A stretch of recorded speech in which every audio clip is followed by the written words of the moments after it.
Blame test the or girl. to run it? Podcast is intended for mature audiences. The views and opinions expressed are those of the panelists and do not reflect in any way those of the podcast partners, sponsors, or affiliates. Enjoy. Hi, this is Michael Buffer, and you're listening to the voice of the people. Let's get ready for Boxing Voice. Every day I'm hustling, hustling, hustling, hustling, hustling, hustling, hustling, hustling, hustling, hustling, hustling.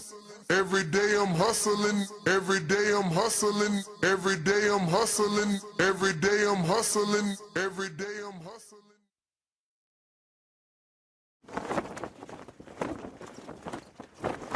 When Benavides gets cooking, it's like fighting an octopus. El Bandera Roja, David Benavides. I'm the boogeyman, and I'm coming to get ya. Everybody that's in 168, you know, I'm coming for everybody. It doesn't matter who it is. Charlo, Caleb Plant, Canelo, I'm coming for all of them. Canelo a hell of a fighter, but it's my personal thing. He's ducking Benavides. You think darkness is your ally? You merely adopted the dark. I was born in it. Because when he has been in the bright lights and enjoying his time, having fun and lapping it up, no problem. You're the big celebrity. You're in the bright lights. I've been in the dark, in the trenches, in the gym. TheBoxingVoice.com.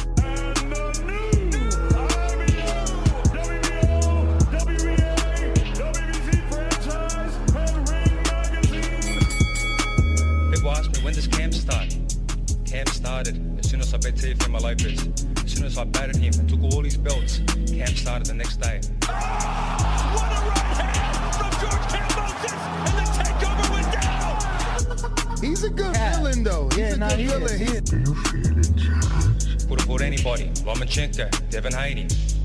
Unfortunately, Lomachenko's not available. Beautiful. Devin Haney, step up. Now we'll take your belt.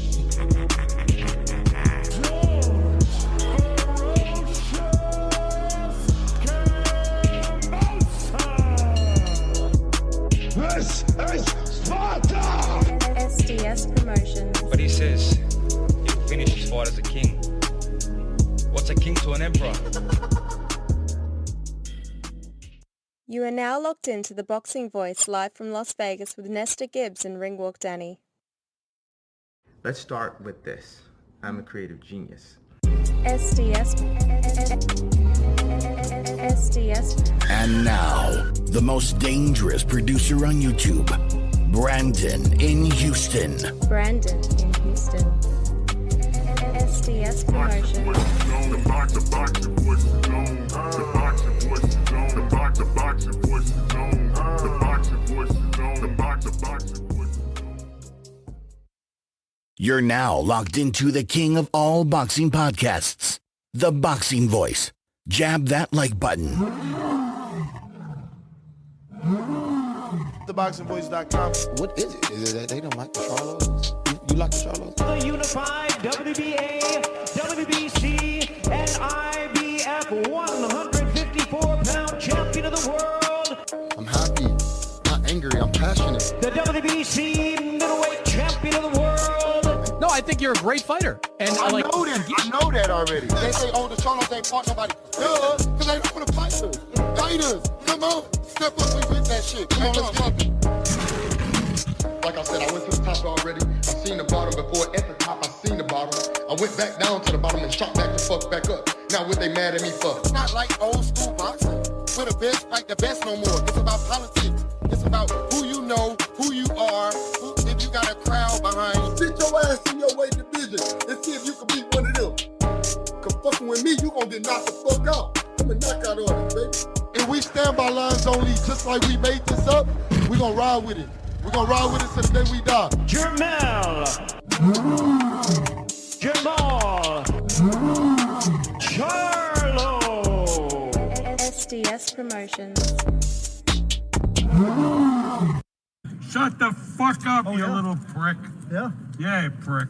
Come on, get him out of here. Okay, you're getting out of here. Yeah, move him out of here. SDS Promotions. Seriously, and fucking fighting's the game. His heart's rattling now. His balls have sunk up inside of him. There's a man here that's going to annihilate your daughter. TheBoxingVoice.com. The heavyweight champion of the world, the greatest fighter that's ever lived, ever laced a pair of boxing gloves on, ever stood in a boxing arena. Me, the Gypsy King. Fury under the hands of Sugar Hill is just a different beast. He's a different monster. Joshua's a coward. Usyk's a pussy, and Dylan White don't want to fight. So if you can prove me wrong, get to fucking fighting. These are all coward bumdossers. I'll annihilate the lot of yous and destroy yous. Submit yous. Tap you bitches out. Fury's just too intelligent. When he has to box, he boxes. When he's got a triple jab, he triple jabs. If he holds a handful of stones and throws them at me, he may have a chance of landing something. Chicken! Chicken! Joshua! Where are you? Where are you, AJ? AJ! Dylan White's a bitch. And when I see you, you've got to fight me anyway. Taking supernatural strength. Fury throwing it up again. And that's it.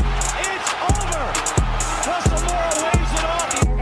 SDS Promotions. I'm going to smash your face in too. There's not one thing you can do about it.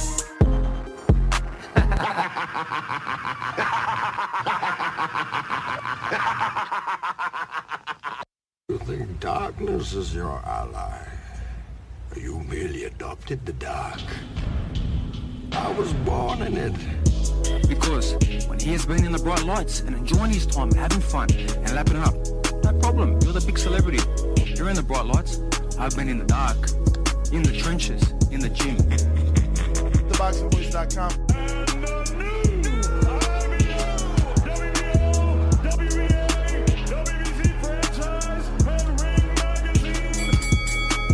People ask me, when does camp start? Camp started as soon as I bet Teofimo Lopez. As soon as I batted him and took all his belts, camp started the next day. What a right hand from George Cambosis, and the takeover went down! He's a good villain, though. He's a good villain. Do you feel in charge? Could have fought anybody. Lomachenko, Devin Haney. Unfortunately, Lomachenko's not available. Beautiful. Devin Haney, step up. Now we'll take your belt.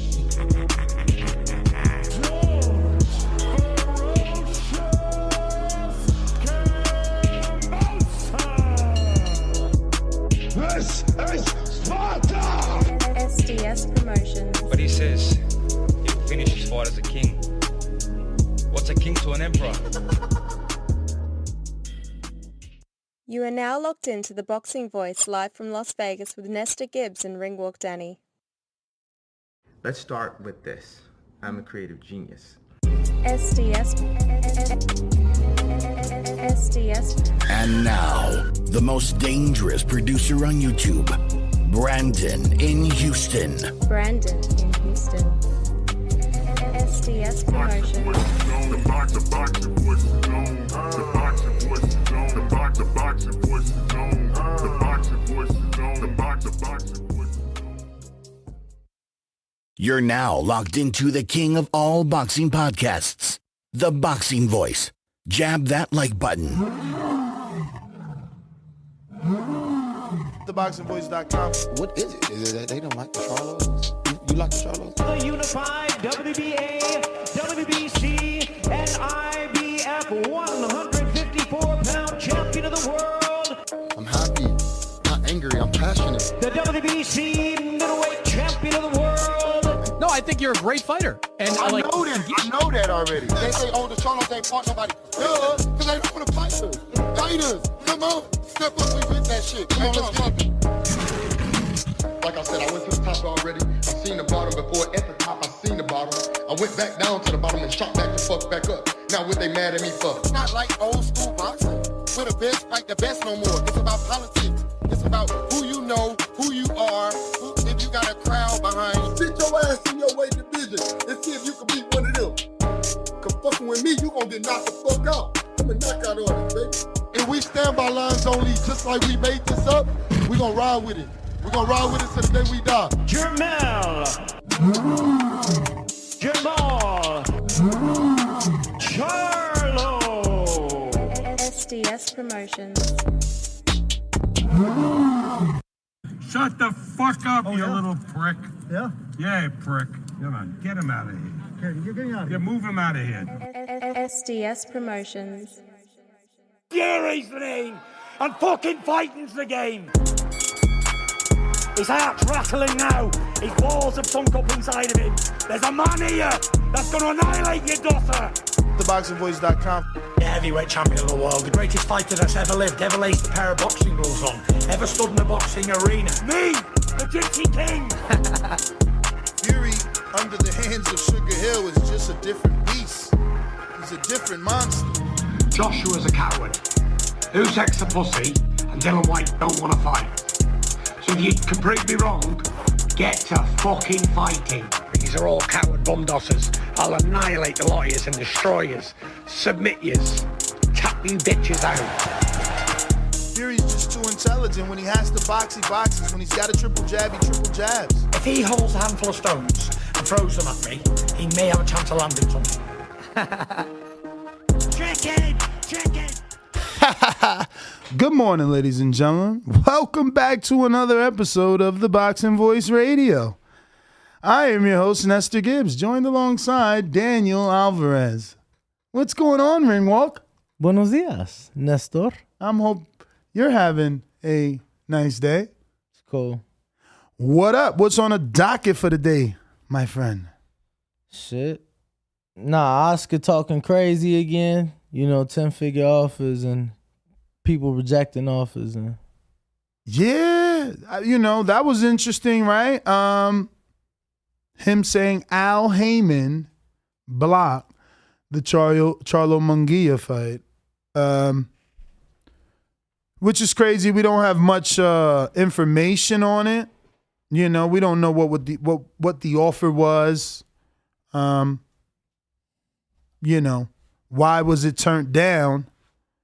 But it's been a common theme in boxing to blame Al or Bob for certain fights not happening. So where do you lie with this one? Like, do you believe maybe Al told Charlo, nah, we're not going that golden boy route. We're trying to do something else because this could have been a nice pay-per-view maybe. And if not pay-per-view, even better for Charlo that he gets to have this on some sort of, Fox or Showtime with a pretty known rival that happens to be Mexican. Imagine this would have taken place for June 18th, right? Because they were negotiating for this fight some time ago. And obviously they both, Charlo and Munguia need each other on each other's resume, don't you think? No, absolutely. I was just complaining yesterday about the guys that that Munguia's been fighting, and when you have Oscar De La Hoya at the press conference and on the MMA hour with Ariel Helwani saying that he doesn't even know the opponent's name. That was hilarious. That's fucking disgraceful. It's what that is. It's funny because I feel like I was sent that. But it's a remix already. Is it this? Yes, it is this. Check this remix out. This is hilarious. Poor Oscar, man. I mean, I hope he really is trying to sell the company because he's out here looking very, very bad. But screen share, my good friend Travis. Bo, can you give me that container? I'm sorry, I was going to go do that over there because, so we're screen sharing. Check this out, Danny. It's going to be an entertaining, fun fight. So this is Oscar De La Hoya at his own press conference for Jaime Munguia versus Jim Kelly, right? This is, well, anyway, you watch this. It's going to be an entertaining, fun fight. I've been studying Kelly for a while now, and he's the real deal. So I have Jaime Munguia fighting this Saturday, actually at the Honda Center. So now, Danny, this is the Ariel Helwani show. The day before the message Oscar just put out to the public, as if the internet isn't undefeated. He thought somehow he can lie to us. We'll have like 12,000 people there. It's going to be 12,000. He's fighting actually. I don't even know who the hell he is, who he's fighting. I've been studying Kelly for. Yo, but look at his face when he said that. Oscar looked like he's having some fun, right? Like he's I'm not gonna say he's on any drugs because that's not what I see. But I do see life. You don't see life in that face. Let me go back to that image where he literally is like, "Yo, I don't see." Okay, let's see. He's the real deal. I have Jaime Munguia fighting this Saturday, actually at the Honda Center. We'll have like 12,000 people there. It's gonna be. He's fighting actually.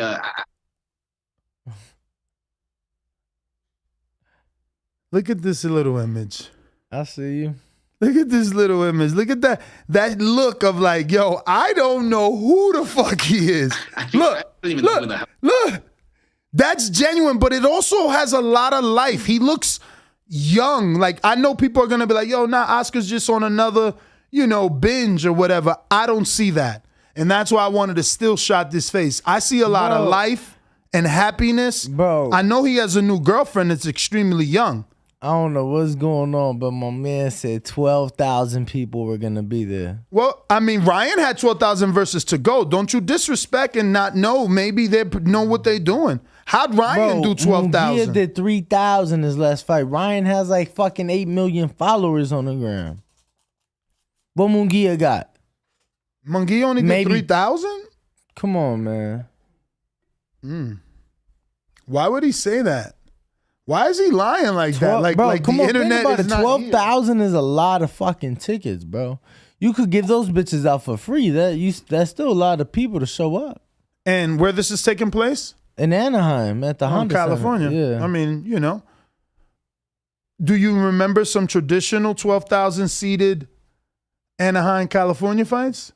Plus 12,000 plus? Because this is not mine. Boxing, no. No? Not boxing. Nobody else has ever done 12 in Anaheim. I mean, Ryan fought there, but Ryan might have done, let's see what Ryan versus did. who? I want to say Fonseca was there. It was a Valentine's when he fought on Valentine's a couple years ago, like a year or two ago. I love this face. Did he get a facelift? Is that what it is? Trav, you're more, you would know. Yeah, it looks like there's some injections, perhaps, or he's just is it hair plugs in the front? Oh, it could be that. His hairline is pretty like neat. Right here. You see where my cursor is? What's going on here? What's going on here? Is that like? I don't know. He feels. Could it be like a facelift? Doesn't his skin look nice and tight? He looks so energetic and happy. Bro, I don't know what's going on. That's the face of happiness. Who he's fighting. I've been studying Cali for a while now.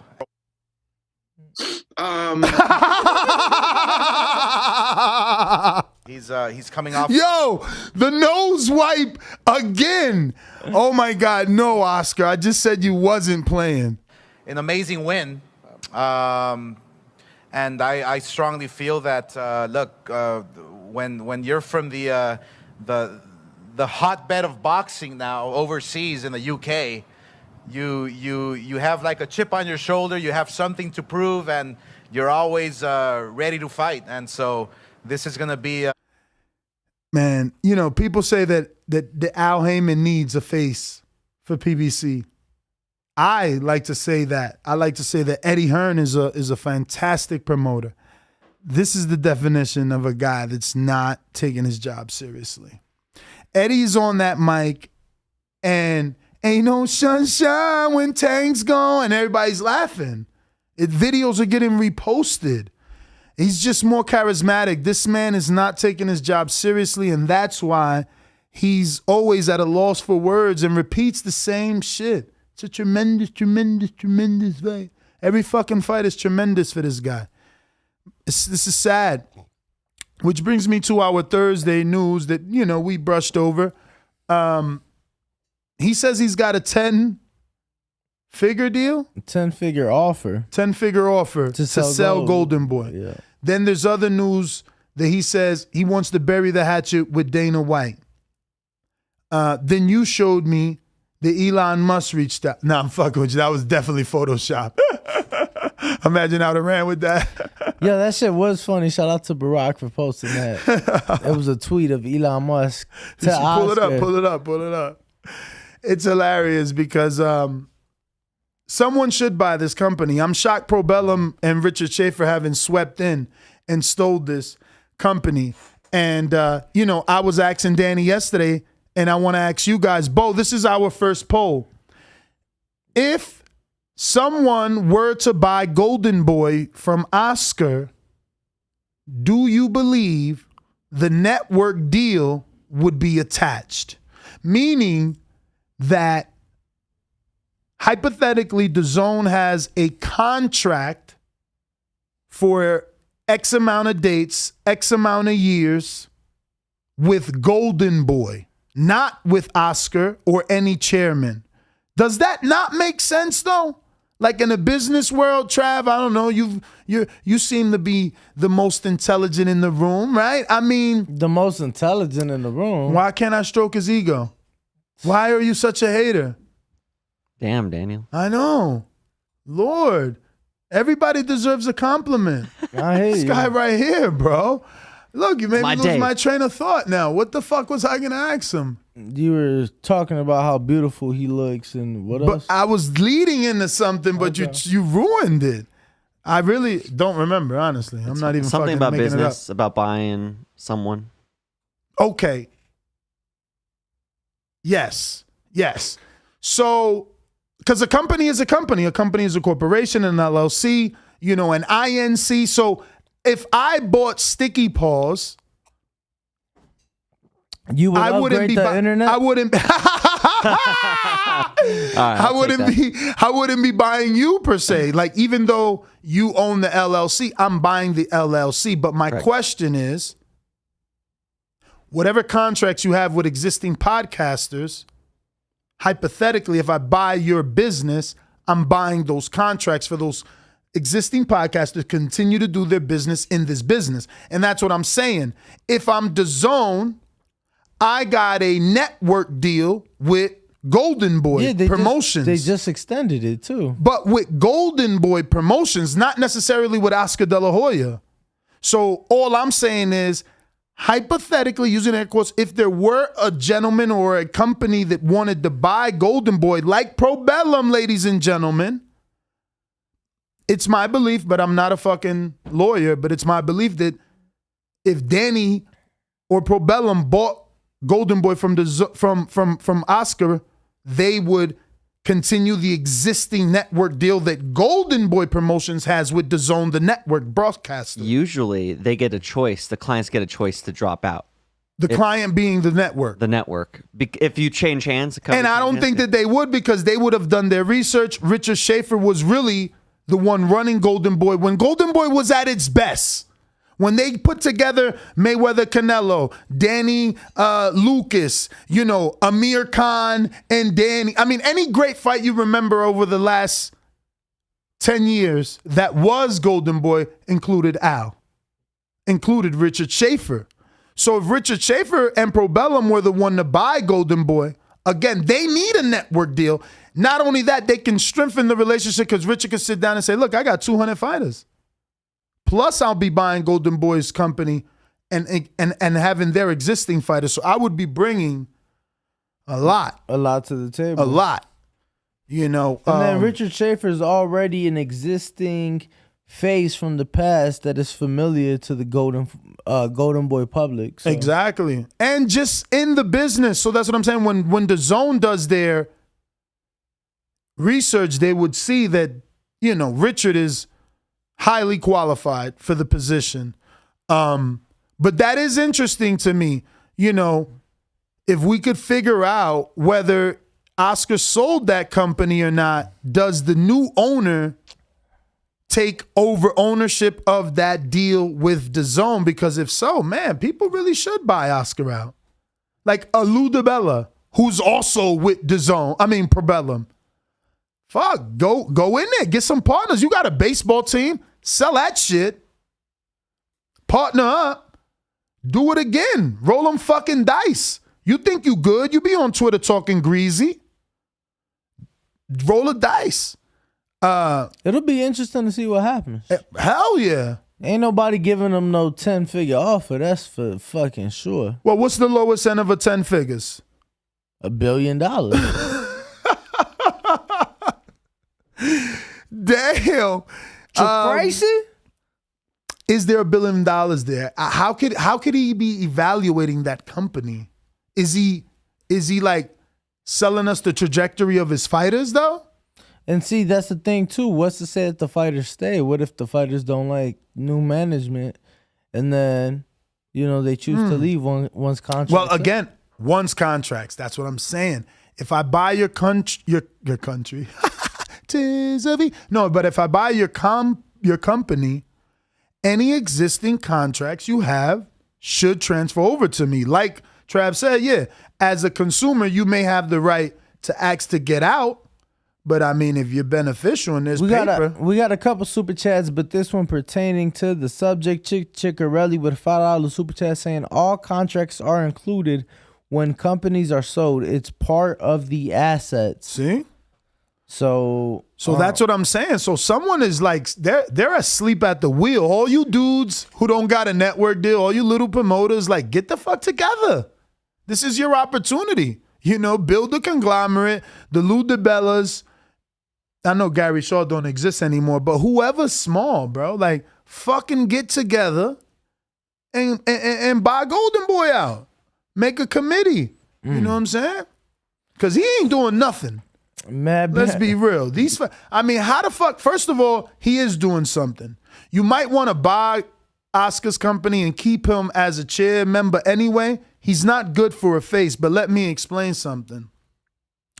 Danny just told you they re-upped with the zone. Somehow he convinced him to do that. Think about Ryan's last 3 fights. Then think about Jaime Munguia's last 3 fights. The only guy that they have that's last 3 fights are respectable are Virgil's. Like, all their commodities are fighting nobodies. So I don't even understand how he's getting more money for these guys. Like, because they haven't been tested other than Virgil's. What is it that the zone is seeing? And it's only 3. He lost. Well, he's got Gilberto as well. Call him the 4 horsemen. He got those are nice 3-4 Mexicans to have, bro. Yeah, but what I'm saying is they are if you're gonna fight them against people we've heard of. And think about Ramirez's last 4.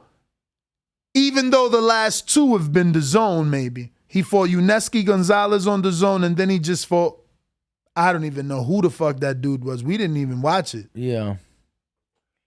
So. We got Mad Ben 100 with a $2 super chat saying, bald heads are many. Morning, TBV. What up? Yeah, there's been a lot of comments about me not wearing a hat today.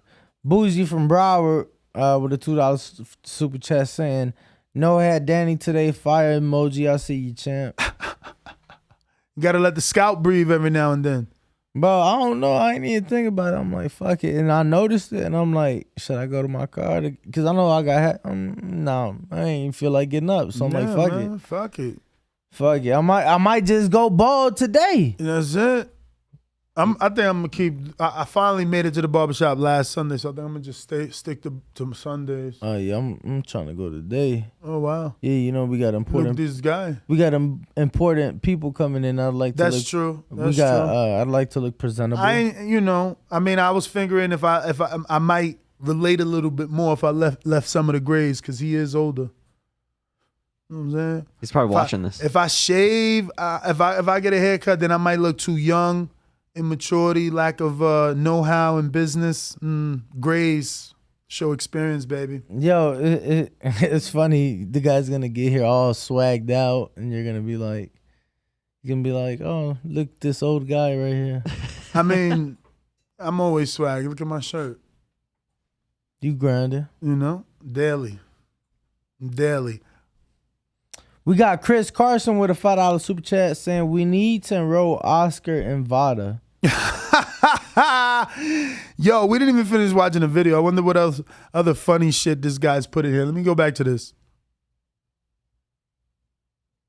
A great fight, and whenever Jaime Munguia fights, it's always action packed. So it's gonna be a lot. Yeah, but that's how I was trying to make a Jaime Munguia versus Charlo fight, but the problem is, Al Haymon. Again, he blocked it. So so I had to move on to the next contender. There was this kid, Cali. I've been studying Cali for a while now. I'm the biggest fight fan ever, and I don't know who he is. Wow. But it should be a fun fight.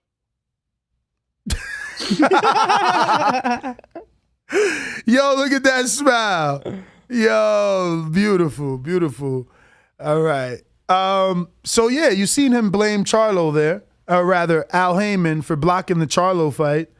The funny thing is that it's hard to believe him when he's literally lying in the clip we're playing, right? So it's like you want to choose to believe one sentence he said when you know for a fact he's lied about everything he said before that part. So it's like, you know, you just told us you've been studying this kid Kelly. Then you tell Hawani you have no clue who the fuck he is. Now you tell us you wanted to make Charlo, but Al blocked it. It's like, can I truly believe him? No. All right, let's see. We got New York Bullet with a $5 super chat saying, being that Golden Boy renewed with the Zone, wouldn't it be easier for her to just buy Golden Boy out? Not sure how that works. I think for Hearn and any other promoter, the level of Hearn, it doesn't make sense to buy Golden Boy, right? Because again, who is Golden Boy? Like, how many fighters do they got outside of the 4 that I mentioned? Can you think of anything else that can be? Oh yeah, they got William. Yeah, William Cepeda, Blair the Flair. Okay, so now we're at 6. I mean, by no means are those like big Alexis Rocha, but right, but by no means. I just don't think that for Eddie or any company of that level, it makes sense to acquire the entire company more than it makes sense to buy out the contracts of those fighters that they'd rather have. Like, it's just more expensive to buy your infrastructure when I could just buy your contract for the fighter. You know, talk to that fighter like Al did, give him the money that is necessary to buy himself out of his own contract, and then have him cross the street and work with me. That would just be more economical for me versus buying your entire company, you know? So it would have to be smaller promoters, again, that don't have a television deal, that can benefit from buying Golden Boy. You know, Eddie already got deal, dates, and more of a yearly budget from DAZN to Matchroom than DAZN to Golden Boy. So again, that doesn't necessarily make sense unless Eddie and his shareholders simply wanted to get rid of one player so that it's one less player on the board and more of a monopoly in their favor. I don't know. Yo, some of these comments are hilarious. They said that me and you going to the barbershop is the biggest waste of time. I mean, you know, that's because they probably don't choose to have any sort of self-care. You know, they don't groom. They said we need to just go bald because there ain't shit to cut. Cheers, my good mate. Cheers. Buenos dias to you. I was actually talking to him, but cheers to you too. Cheers to you. We got the Axiom with the 199 says, Golden Boy Promotions' biggest asset is archive fights they own, which is true. Rights to fights. They're always going to own the rights to a lot of Oscar fights, a lot of Marquez fights, Pacquiao. A lot of Floyd fights, a lot of Pacquiao fights. So their library is good, but again, what the fuck? Like, who's searching that shit? Show me analytics. If I'm going to buy your company and you're going to say that one of your biggest sells in that company is that you have all these archive fights, well, show me the analytics. How many people are clicking those videos? Show me your analytics for goldenboy.com. Show me the analytics for the archive fights that are on DAZN.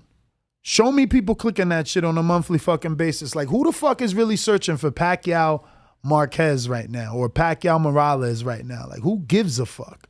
And who's not going to YouTube first? Let's be real. Yeah, that's true. How much are those fights really worth? Like, fuck off. Now, are they even on Golden Boy? Actually, let me find out. Let me check something out. Let's see what Golden Boy's YouTube doing. Bones 13 with a $5 super chat. He ain't saying nothing, just showing some love. What up, Bones? Would you happen to be related to Bones Adams? Yo, they have, don't screen share. They have a shitty number. They're the lowest amount of subscribers of any promoter. They have 350,000. And we all know Premier Boxing Champions has 1 million. And so does the Zone. They have like 2. Top Rank has like 2. This is shameful. Even BT Sports had way more than this. And, you know, this is shameful. Wow. We got... I don't want to screen share this because this is my personal business, but they're doing... You see that, Trav? They're doing like 5 times or 4 times worse than us, than our views per month. This is sad, which means their archive fights means fuck all. No one's clicking it. No one's watching it. Like, look at the amount of views they're getting. They probably need to hire some content creators or something because this doesn't even make sense. Like their press conference with Garcia and Fortuna has 5,000 views. That's it? Yeah. Oh, wow. We gonna get that today. Some of these numbers don't make any sense. Look, throwback. De La Hoya versus Forbes, 2,700 views. Oh, wow. Look. Chavez versus, what the hell that says? Jorge Chavez? Oh, that's probably why. He's not fucking the real Chavez. But still, that's only 2,800. Like, it's just bad numbers. You can screen share this. This is like shit numbers. Look at the Zurdo prelims, 33,000. Zurdo weigh-in, 1.5. Like, not million either. 1,000. Look at my man Scrappy, only got 486 views over there. That's crazy. They wildin'.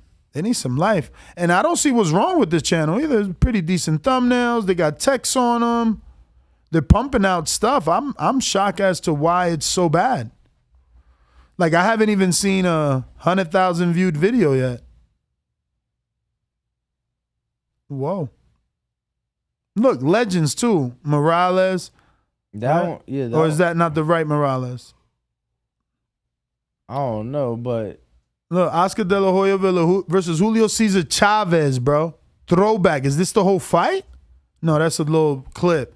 5-minute clip, but it still only got 1,000. Less than 1,000. I was being generous, rounding up. Shit's crazy. Take it down. I don't know. He might be lying about that 10-figure offer. Wakandan tax collector with a super chat saying Oscar should rebrand to Premier Sniffing Champions. You guys are terrible. PSC. Bad. Oh, man. Who else we got? We got... So Charlo did claim injury. Do you think he pops up with a bigger fight? And Andre claimed injury and went dark. Right? My man is like John Rambo in the forest right now. Where is Andre? Yeah, I ain't heard. Exactly. He got that injury and went dark. I'm still predicting that he pops up in a different contract, bro. Andre? Under a different promoter. Who you thinking? PBC. And now that Charlo got his alleged back injury, what better time than to announce a Charlo-Andre fight for the fall? That'd be huge. And it's a unification. He still got the belt. He ain't get stripped. Johnny Beck is just a interim, which if they choose to go unification, obviously, Johnny Beck can't really force his position. Obviously, the winner will have to deal with Johnny Beck. But I'm sure Top Rank as a promoter would take step aside money from Johnny Beck and convince him to do so because, then you get a shot at 2 belts. Yeah. So if Johnny Beck allows Charlo to fight Andre, he gets the winner. Makes more financial sense for him, too. Akron79 with a $5 super chat saying, good morning, Ness and Danny, and TBV with the fire emojis. The Axiom with a $2 super chat. Let me reply to this free chat. Skid Row Joe says, YouTube views means jack shit to those old fights. I'm just showing you that the search term. If people were searching it, the content creator, the person that's actually uploading the content first, they would have more views, right? Like, they are the source of that fight. So why would anyone else have more views than that? Like, I don't. Yeah. The Axiom with a $2 super chat saying Golden Boy fights on the Zone YouTube. He's saying to go to the Zone's YouTube because that's where they be posting their shit. Okay. Yeah. But they're not posting. Are they posting the archive fights? That's what he said. Golden Boy promotion fights. That's what he said. Let's see. Arizestro with a $5 super chat. Good morning, TBV. Black bald person emoji. White bald person emoji. All right. Mr. Calderon 93 with a $5 super chat saying Canelo should mess around and send an offer. Yeah, yo, let Eddie Reynoso step his game up. I mean, he's already, been doing well in that department. So I do see Golden Boy's press conference on the DAZN YouTube. I see the Jaime Munguia, Jimmy Kelly press conference and Camp House with Jaime Munguia. I don't see the fights though. No old fights from the archive. Not yet. I'm going down. I see current events. Okay. Current stuff. But I'm gonna keep scrolling. You think they would have a playlist for that? Maybe check the playlist. Playlist. In the meantime, Arizestro with a $2 super chat that says TBV equals the bald voice. Nah, man. Their playlists consist of the fights they've had and are having. So it's like Munguia Kelly playlist. What is that? Koiguchi versus Bermuda's playlist. Oagua versus Cordina. Canelo versus GGG. Zuldo, Bozel. I don't see. Okay, Mean Tweets playlist. That's funny. Where is the Golden Boy Archive playlist? Chuck Supremacy with a $5 super chat that says, my hairline goes further back than the Cowboys' last Super Bowl win, but I still get my weekly cut because my beard A1. Yeah, champ. That's because you are a person that takes pride in the way that you look, unlike these other weirdos that rather spend money to tell us that we're crazy for cutting our hair. Cavemen. Overgrown facial hair and shit. Yo, so Chick Chickarelli made a good point. He says Golden Boy bought Ring Magazine in 2007. So then if you buy Golden Boy, not just are you getting the fighters, but you're also getting Ring Magazine. Yeah, I mean, I don't think that matters. That's like for, isn't the ring belt part of that? That's for you nostalgic people. Oh, okay. Like the ring belt, yeah, but the magazine, the .com, they've even tried to stream fights to that shit. Like that never kicked off. But it doesn't mean that under new leadership, it can't. It could very well. I do not see a Golden Boy Fights playlist here, bruvs. Sorry. Nothing. Like, they're only doing current events. Like, look, Avenizin Kelly, Parker Fa, Canelo Sanders. It's just like, what fights have they been doing? The Axiom with a $2 super chat saying search Floyd versus Maidana. It's on the Zone YouTube. 17 million. Okay. Floyd Let's see what you got. I got Floyd Mayweather perfecting the sweet science, 7.2 million 1 year ago. 1 year ago. Full fight, Floyd versus Maidana, 17 million 1 year ago. That's it. Full fight, Oscar versus Floyd, 10 million 2 years ago. Full fight, Floyd versus Cotto, 3.8 million. Full fight, Floyd versus Marquez, 4.8 million. Now we know how DAZN built their subscriber base. Because they got 2 million fucking subs. But yeah, to have these fights shown free on YouTube worldwide, that'll build some motherfucking subscribers. No, for sure. And these are high quality, yo. Yo, but and they're good fights. Like Floyd I Maidana was a Showtime fight, right? Yeah, but it don't matter. Golden Boys if Golden Boys involved when we leave, I own that shit. It's like perfect example. Suge Knight. You know, he got the masters. If you got the masters, it don't matter that the artist made the song. I own the rights to the masters, homie. You could die. I'm getting paid off them spins. No, I feel you. So he killed Floyd right there. That was sweet. That was sweet. He took Floyd rights to that. But I bet you Floyd shares the rights because I remember Floyd having an app. Remember a couple years ago he had an app and he had all his fights on his app. And him and Oscar were done already. You don't remember the app? What app? Floyd Mayweather's app. Nah. What? Wow. Yeah, no, he had an app. Had all his fights on there. Jonathan Kidder, bro. It's okay, champ. I ain't tripping on that shit. What happened with Jonathan? That's my man's in him. He got that fire out in Florida. Nah, he talking about people, because people talking shit about specifically me, but, you know, they'll throw a nuts comment in there. But yeah, man, I ain't tripping on that. Bruh, if you ain't got no haters, you ain't popping. They are licensing it to DAZN is what the Axiom is saying. Yeah, because they have a partnership, but I'm sure they're not paying for that licensing. If I'm giving you dates plus Rockefeller startup money for all your fights, I ain't paying for the rights to that fight. Rockefeller startup money. Let's just be real. If DAZN don't give a fight fee, how the fuck he gonna get the fights done? I'm not paying for no. I mean, maybe they are because Oscar knows they'll make residual. Like they making money off them fights being on a YouTube channel without doubt. For sure. And They big have money to. because that retention time got to be beautiful watching them fights. They watching that whole fight. And they got Canelo fights, which is crazy. In what way?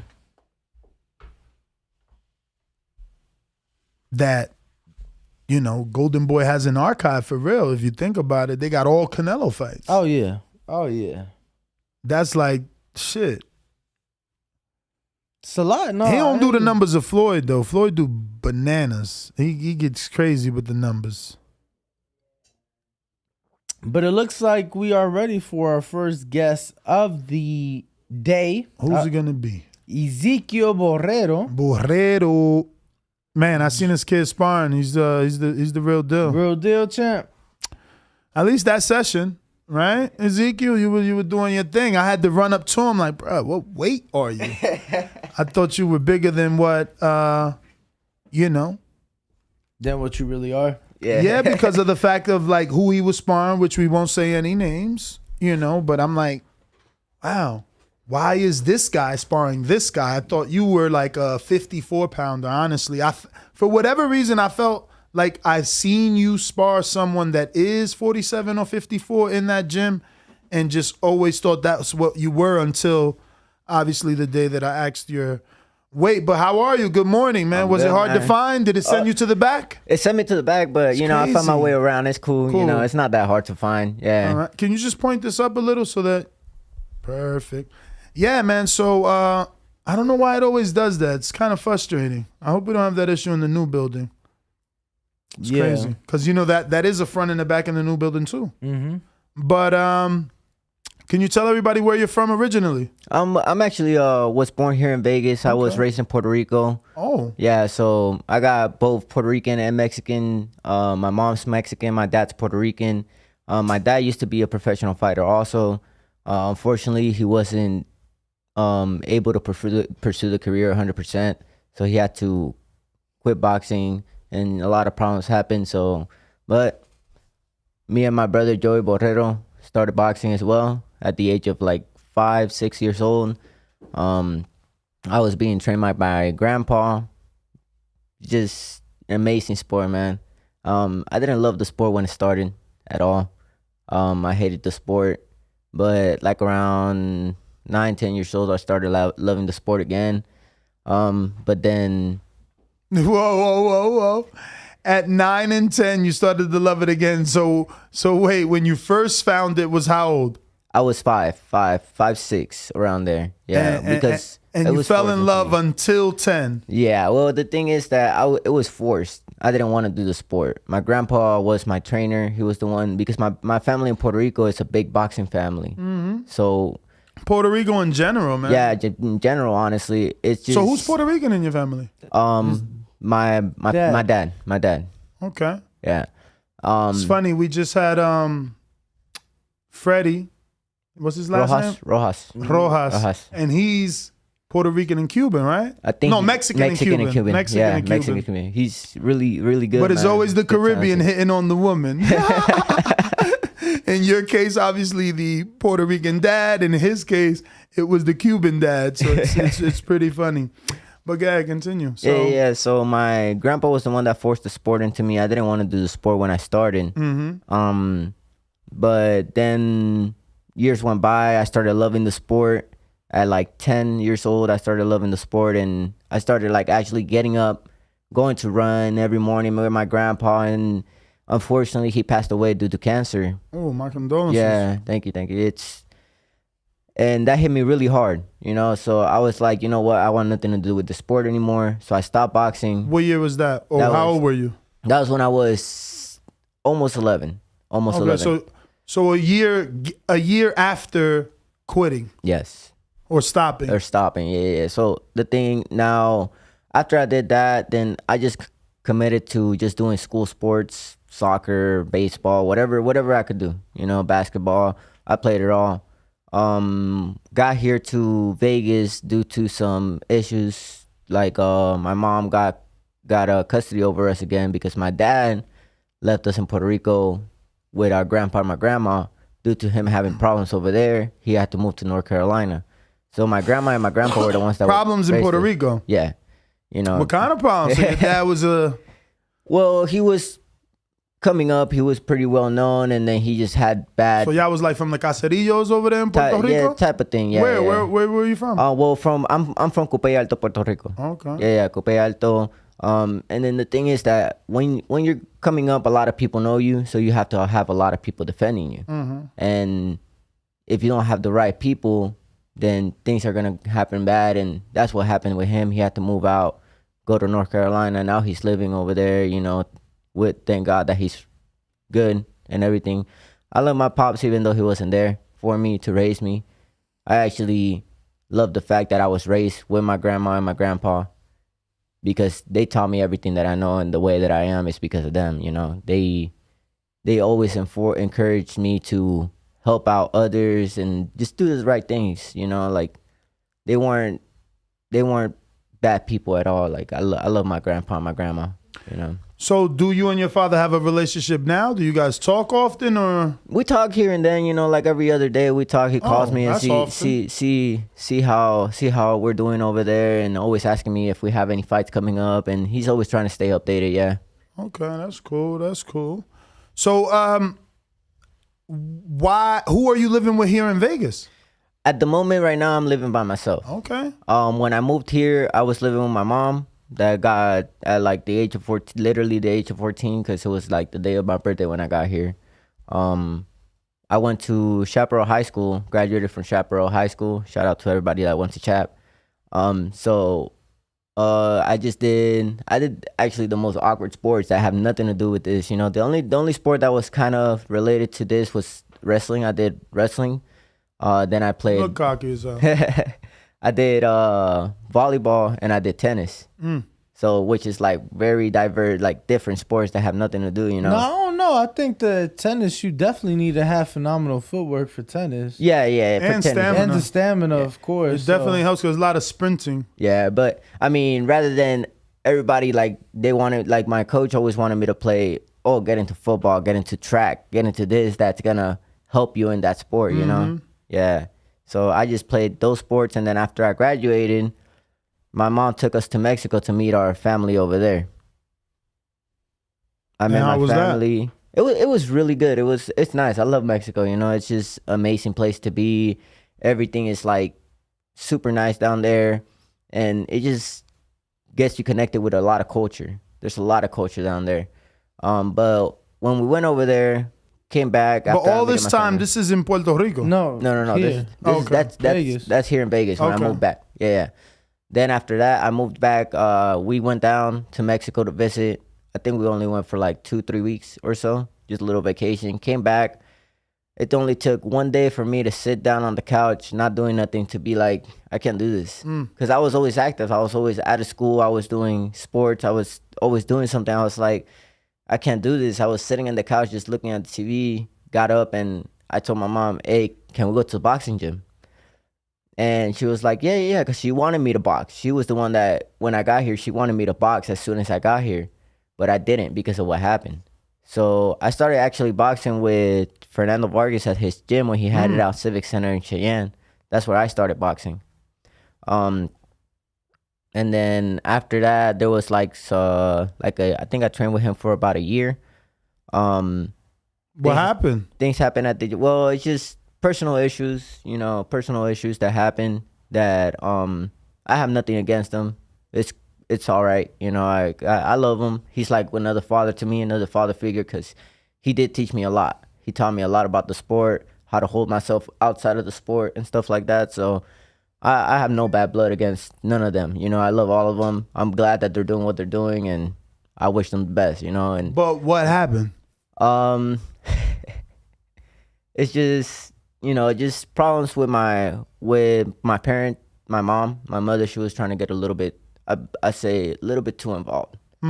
And that kind of he felt like he was kind of being pushed away by me letting my mom get a little bit too involved in that. And I was like, it's not really like that, but, you know, if you feel like that, then he was just like, yeah. So your mom plays like a managerial role, or she's just... She was trying to. Okay. She was trying to. You know, this was when I was starting my career, you know, barely starting boxing and all that. So she was trying to put a little bit too much of herself into the sport, which I get it. She's my mom. She was trying to support me. She was trying to help me. I love her because of that. But at the end of the day, you know, she got to let me do myself. And, you know, because I also want what's best for me. So that's why I wanted to, because with Fernando, I was really committed. I was dedicated, and, you know, it was all about him, you know. I actually won my first national title with him, the Ringside Nationals, which was under 10 fights. I got that one. So then with him, I won for about a year and a half. I think with him, I racked up around 30 so fights, 36 or so, like that. Okay. And then that happened, so I had to leave gyms. I was training for about 6 months with Bullet, Rolando's coach. Yes. I was training with him for a little bit.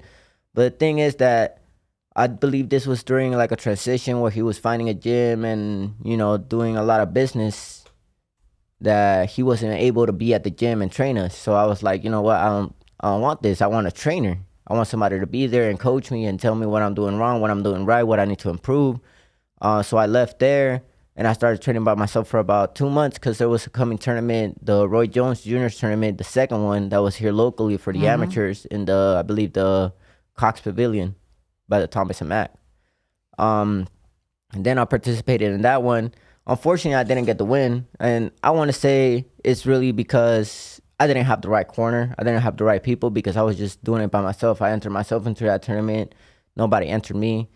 And once I did that, then I met my current coach, Gil Martinez, which I'm so glad that I met him because of him, I am the fighter that I am now. Like when I was with Fernando, I didn't used to move like you guys saw me move at the gym. You guys, like I was a whole completely different fighter. I've beaten people that I lost to when I was Fernando.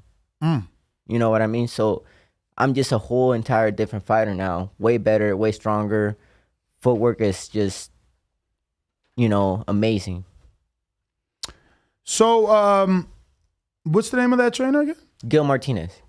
Does he have any big names? Not currently, but has he trained anyone in the past that we may be familiar with? Well, I mean, he's more of a he's trained people when they were amateurs. Like Andrew Tabiti, he's trained him when he was an amateur. Andres Cortez also trained him when he was an amateur. He trained he's also like they like him a lot for MMA because he's a good striking coach. So any MMA fighter that's pretty big, like Bellator, I believe he trained him. And he's just a really good coach all around, always pushing conditioning, always pushing the discipline, always pushing us at the gym. Like with him, it's not regular work. It's just like everything is different. Like you can't expect the same thing every day with him. It's just different level work with him. And that's why I love what I'm doing with him, that I moved and I met him. So do you have a date or a fight lined up? Right now, we are talking about a possibility in August. I still don't know a date yet. It's going to be down in Colorado. I'm going to go next week, go talk to the promoter. We still got to talk about the opponent, the date, and the purse and all that stuff. So I got to go down there, talk to them. Also, I got family down there, which is my brother and my mom. Then I'm going to go meet down there. But hopefully, God willing, everything works out, and we have a fight in August. They also offered me a fight July 26th, I believe. A matchmaker was calling for some people to get a fight going.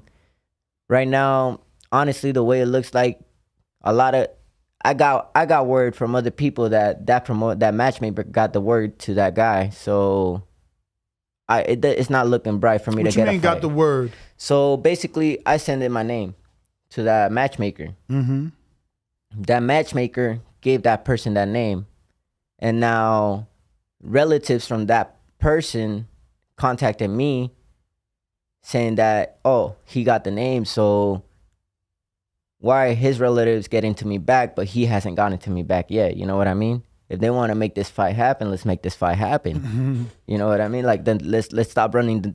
Stop giving me the runaround. The runaround. Oh, this guy knows about it, but hold up, let me tell my guy so that he could tell me. Like, no, just tell me. Like, what we scared about? You know, if we're gonna make this fight happen, let's make this fight happen. And where would that one take place? California. And so right now you don't have a promoter then? Right now I do not have a promoter. No, I do not. Do you have a manager? The one that's managing me right now is my coach. He's the one that's helping me move around and everything like that. Nothing signed yet, but you know, he's the one. How many fights? 5. 5. And where have your 5 fights been? They all been in Mexico, TJ, Guadalajara, Colima. So it's just all been down there. So this would be your first American fight? Yes. Yeah. All right. Yeah. Oh, that must be exciting for you, especially saying that your mother and brother live out there, right? So I'm sure they'd be there to support. Yeah, no, yeah, it's exciting, man. Yeah, I wait in California, Colorado. Oh, how many amateur fights total? Total, I think I was about 58 fights in about 3 years that I racked up. Any tournaments? I went to the ringside tournament. Title Nationals, went to the SoCal tournament, and went to the Nationals down in Reno, the 2018, I believe it was.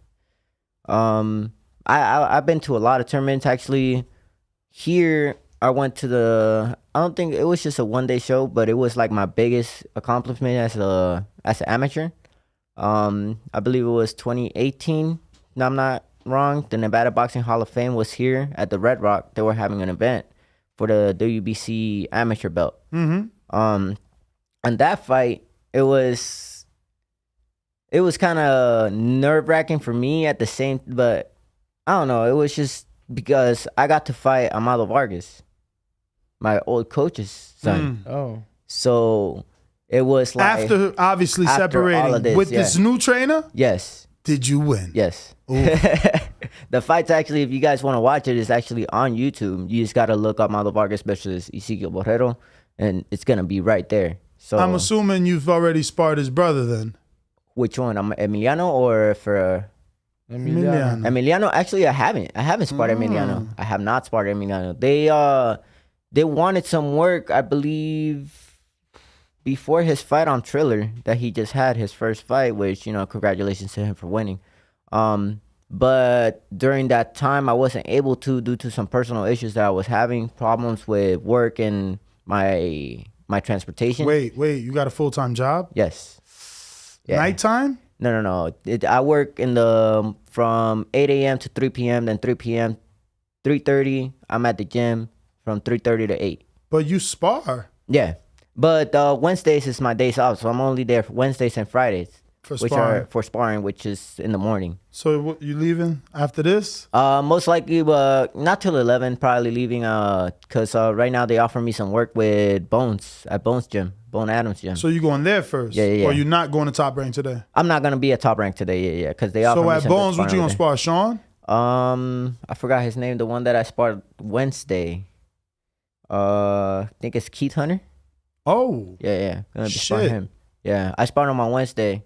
So it's tall as fuck. Really, he packs a punch. Actually, when I was sparring him, I was like, all right, I gotta be careful with a little bit of shots. But no, yeah, bro, he's tall, bro. Man. He's tall. Forget that, homie. He's coming down from welterweight. He's got what? Pull him out. He got like 12, 13 fights, and he's just become a lightweight. 35. Yeah. He just began. How many fights he got total? He's 15-1. And his last 3 or 35s or 2?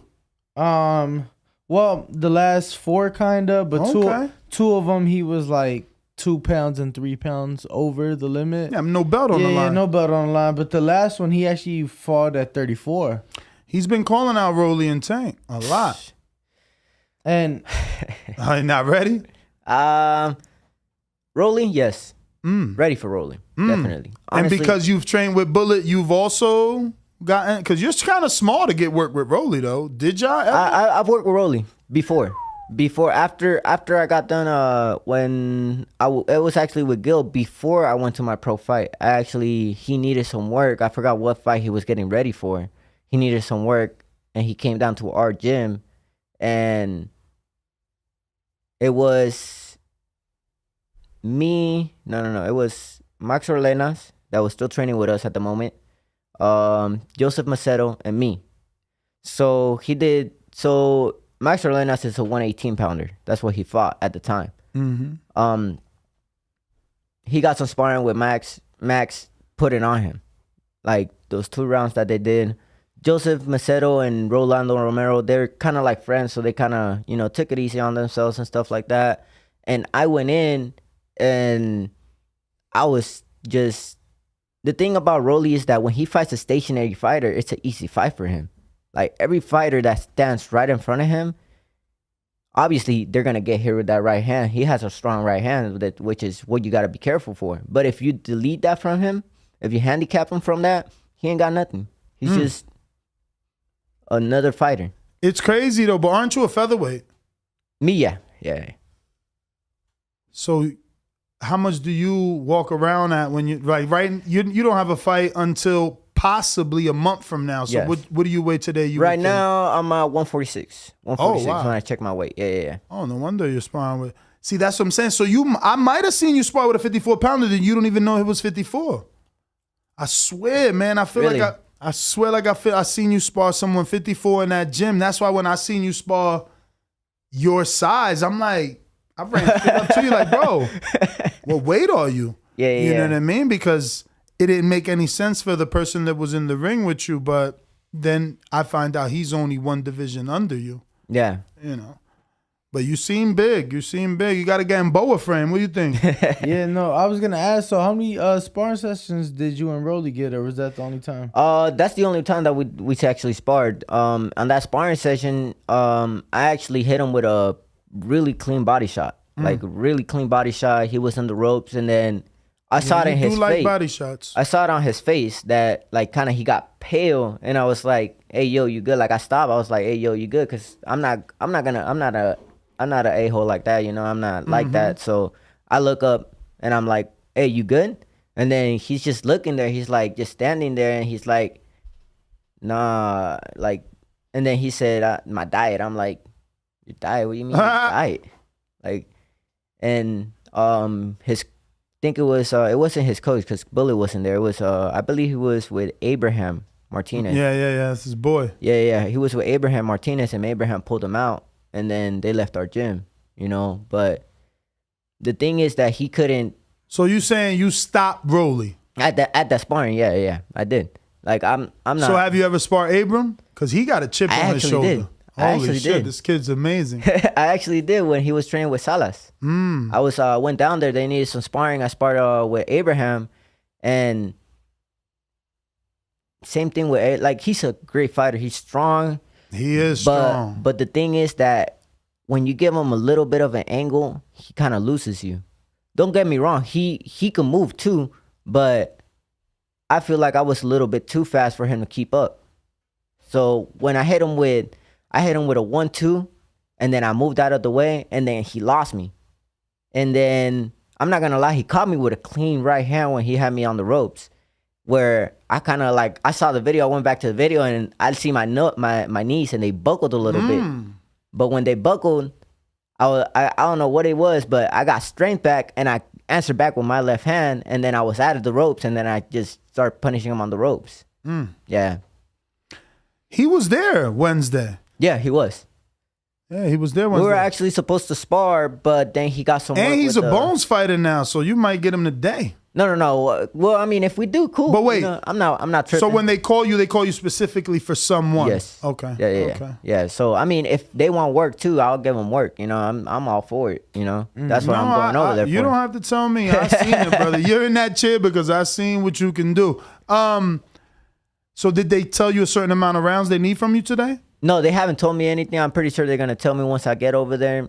I mean, I'm ready for whatever they want. How long has it been since you sparred at Bones? Wow.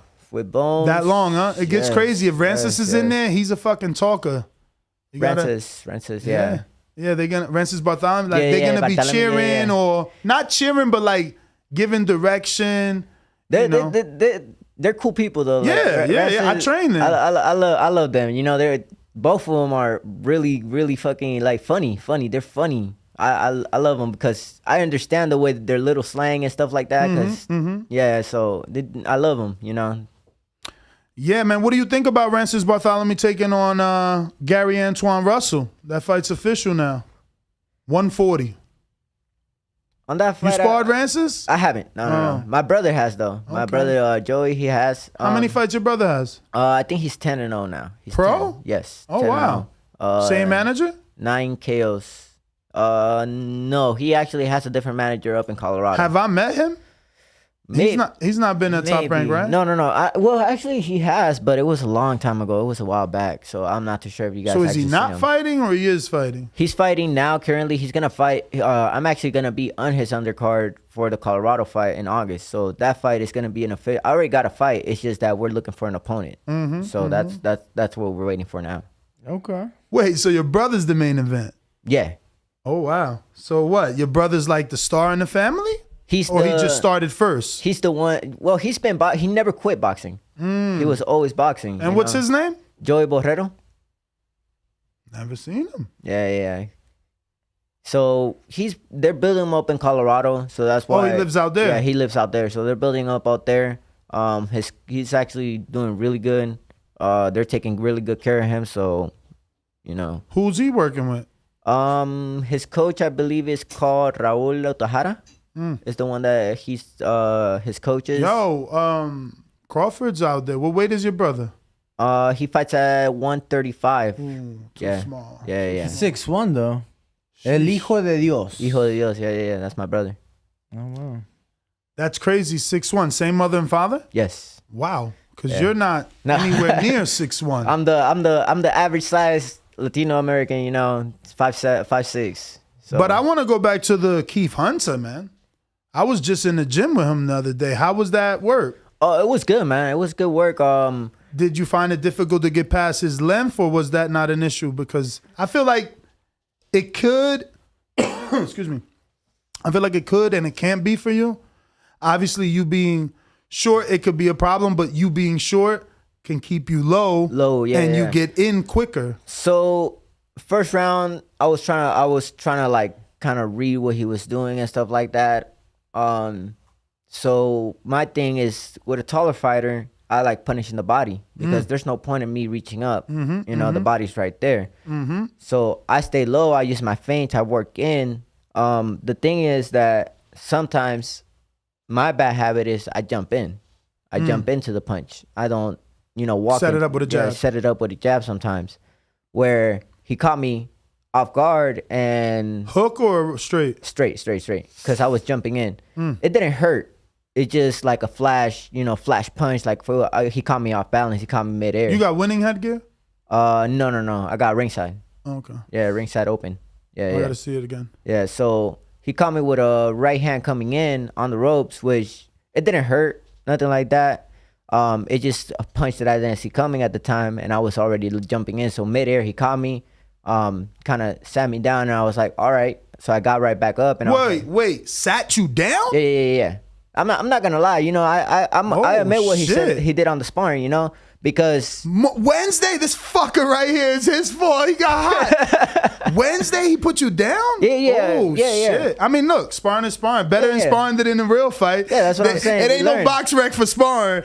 But shout out to you for being so fucking straightforward with it. Yeah, like no, nothing. no. At first, I thought put you down with some sort of slang. I'm like, wait. He put you down?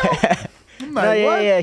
He gave me a good left, right hand, sat me down, and then but it didn't hurt. It was like a flash knockout, so I got right back up. This was in Top Rank? Yeah. Wednesday. That you must have got mad. I wasn't mad. It'd be a lot of people there. I wasn't as mad. I was just more like, all right, I did something wrong. I got to fix it. So what? Oh, you said it already. You jumped in. I jumped in, so I was like, you know what? Let me sit back on my punches a little bit more. Let me get comfortable. But you are back. 26 though, so if he's 35, he's probably fucking 47 right now. He don't gotta fight. And man, he might. They trying to put together a show. Damn. I mean, they asked me for some sparring, so I'm pretty sure he's getting ready for a fight. Yeah, they are trying to put together a show. Yeah, they have something lined up. I think they just pushed the date back. What they said, June, July. It was 2nd, and now it's the 9th, maybe? No, so, yeah, he was going to be on that. The card for the 2nd got pushed to a date that has yet to be determined. Okay. And then the 9th is something else. Yeah. Yeah, look, they're saying you got nothing to hide. You're a real stand-up dude. Because this is obviously live. Yeah. As well as podcast. Wow. Fucking Keith, huh? I missed that. No, man. I like being in there, man. I love it. People are like, oh, you guys, what do you mean you work 15 hours? They don't understand that. We come here 5 o'clock in the morning, but then from here, we're like in every gym because, look, you don't have a promoter. It could have took my audience another 2 years to get to know you, if I wasn't in that gym seeing what I'm seeing. So, yeah, man, it's a blessing to be allowed in there and you guys let us watch you work and, And I appreciate you guys for having me here. It's a real good opportunity, real blessing. Oh, thank you, man. I hope. Thank you, brother. It's funny. We actually work with a management team, but he's fucking so busy right now. They got to fight. You know Jeremiah Milton from out here, right? The heavyweight, dreads. He's been on Top Rank. It sounds familiar. I probably have seen him. He trains at Knot City, Mayweather Gym. Mayweather. I probably have.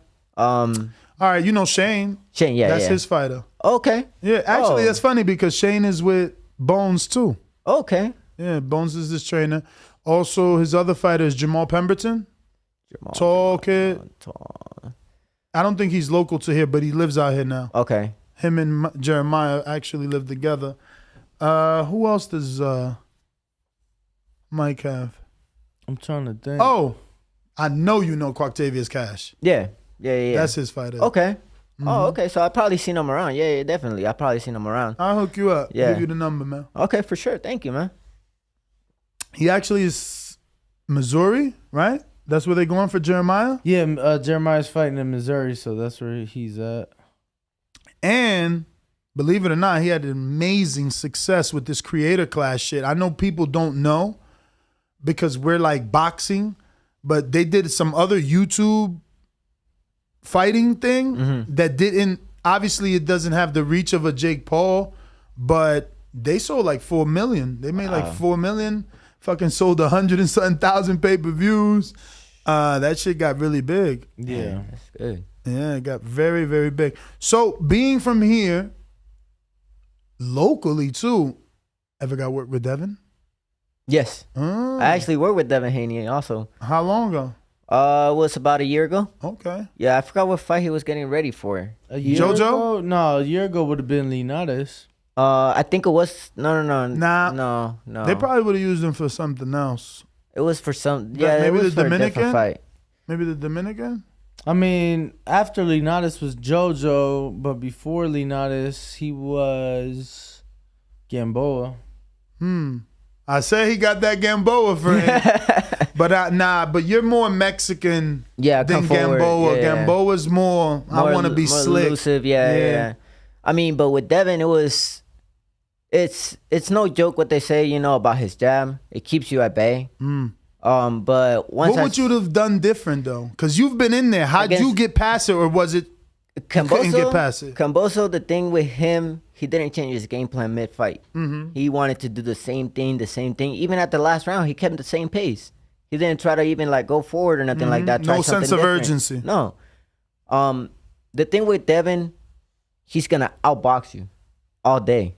So you have to work his jab because his best weapon is his jab, trying to keep you at bay. If you could get that out of the way, then how do you get a jab out the way? So you gotta come in head moving in an angle, parry the jab, move it to the top, go down to the body, come back on top with a hook, move out of the way. If you create an angle where he loses you, you already got him.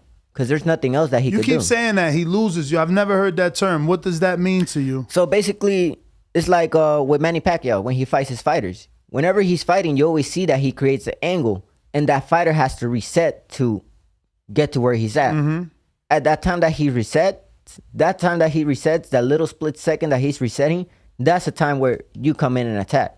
That's what I mean by losing you, because he lost sight of you, so he has to find you again. He has to reset. But that's gonna be hard with the foot movement of Devin Haney. Like he has phenomenal foot movement and athleticism. You see how much he was dipping under. Yeah. So fucking crazy. And I mean, I felt that he had great foot movement in the Cambosos fight. He did. He looked really good. To create angles on him is gonna be very hard. I feel like. Well, I mean, especially like to enough. Like, and to be able to do that enough to be successful, in a 12-round fight. Yeah, that too. You got to keep a certain pace. But the thing with me is because I'm left-handed, he's right-handed, I believe. His back is closer to my jab hand. So what I do is I feint my jab, I go left hand to the body, and then I roll whatever he's going to throw with his jab, because that's what's going to come through. I'm not really worried about his right hand because he's not going to throw it from the angle that I throw, because I'm already moving to his jab hand. So what I do is I just roll and I pivot and I push his shoulder back. So that way he kind of loses me. And by the time that he's resetting, that's where I come in and throw my another punch, another combination. So how many times did you guys spar? I sparred him twice, I believe it was. Twice. First time it caught me off guard because I was actually there to get to watch sparring. I wasn't there to spar, but I had my stuff in the car. Why did I heard that differently, that you were dared to spar, not that you were there to watch sparring. Sorry. Thank you, Trav.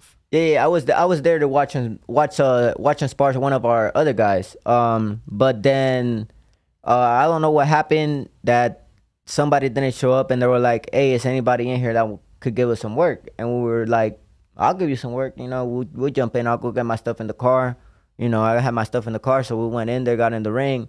Now, with the thing about Devin, that when he spars, he doesn't do 3-minute rounds. He does 5-minute rounds. Oof. So I was like, all right, how many rounds do you guys want? I believe he wanted like about five rounds. Five-minute rounds. 5-minute rounds. And at first I was like, 5 rounds for a 12-round fight. You know, I was like, all right, that's cool. Let's do it, you know? And then he's like, I believe it was his pops. His pops walked over to me and my coach. He was like, oh, but we're doing 5 minutes. I was like, kind of caught me off guard, but I was like, you know what? I'm already in here. Let's do it. Let's go. Fuck it. Yeah. So when I went in there, I did all 5 minutes, 5 rounds with him and everything. And the hardest thing about him, it was just getting past that jab. Once I got past that jab, it was a different story for me once I was working on the inside. Like with Kambosos, I feel like if he would have put a little bit more pressure and would have done a little bit more than what he did, it would have been I still feel like Devin Haney had that in the bag, honestly. Mm-hmm. Like, Devin Haney's a great fighter. It's true what they say. He doesn't have a lot of power behind his punches, but just his jab makes you reset a lot. When he throws his jab, you got to reset. And then he pops you with another jab, and then he pops you with another jab, and he has a pretty fast jab. So it's really hard to read. Do you feel that he has improved, you know, since you sparred him? Because yes. I feel that he, you know, they talk about the Leonidas fight, and I felt he was pitching a shutout until he got caught, right? And then they talk about the JoJo fight and, you know, them fighting on the inside and having those exchanges. I felt that this was probably better than those two performances, so I feel like they've gotten better. So I'm just curious from... No, yeah, he's definitely gotten a lot better. Like, with Devin, he's just always improving. Like, his coaching is, you know, he has different trainers. So every different trainer sees something wrong with him, and they're going to tell him, hey, look, let's work on this. And that's what they work on. And he takes those things that he learned and he uses them in a fight. It puts it together. Yeah, which I feel like if I would spar Devin Haney now, maybe I'll have a little bit more trouble. I don't know, because I have to be in the ring with him. But by the time that I was there, you know, it's what I was doing. Right. That's crazy. Yeah.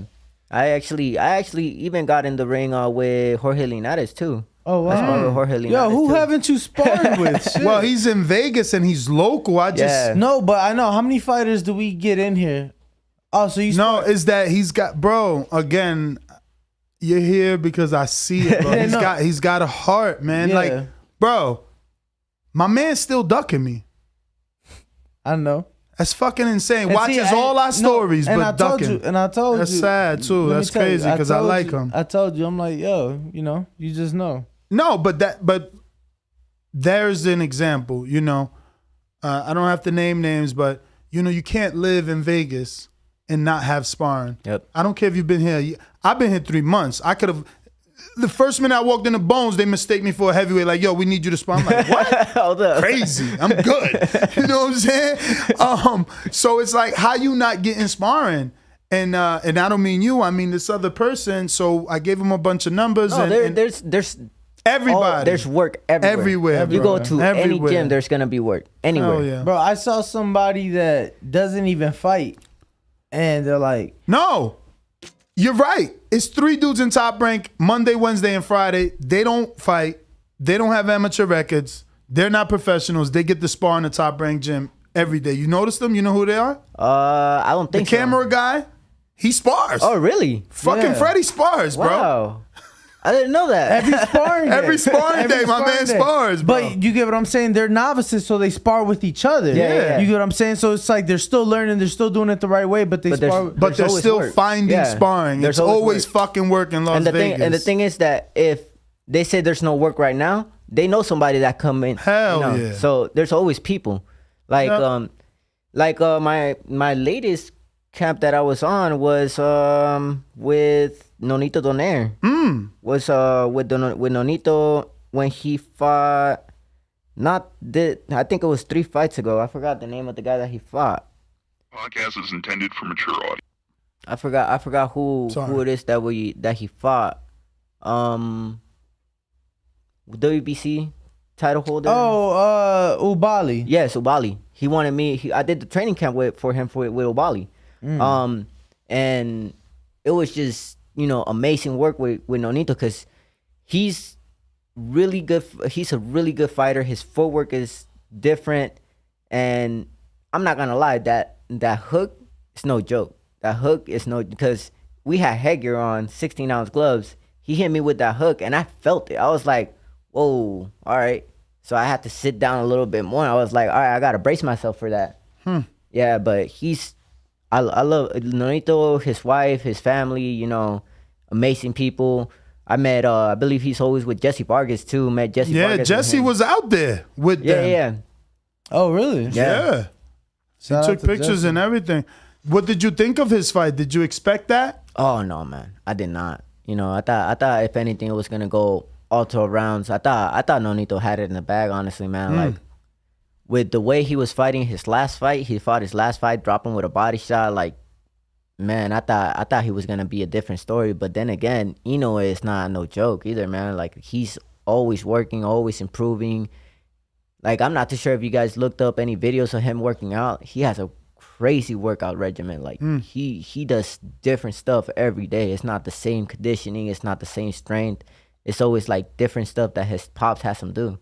So he's an all-around pound for pound. I believe he's gonna be he should be a pound for pound great right now, honestly. He's definitely on most people's lists. Did you hear that they broke into his house while he was fighting Nonito? Oh, really?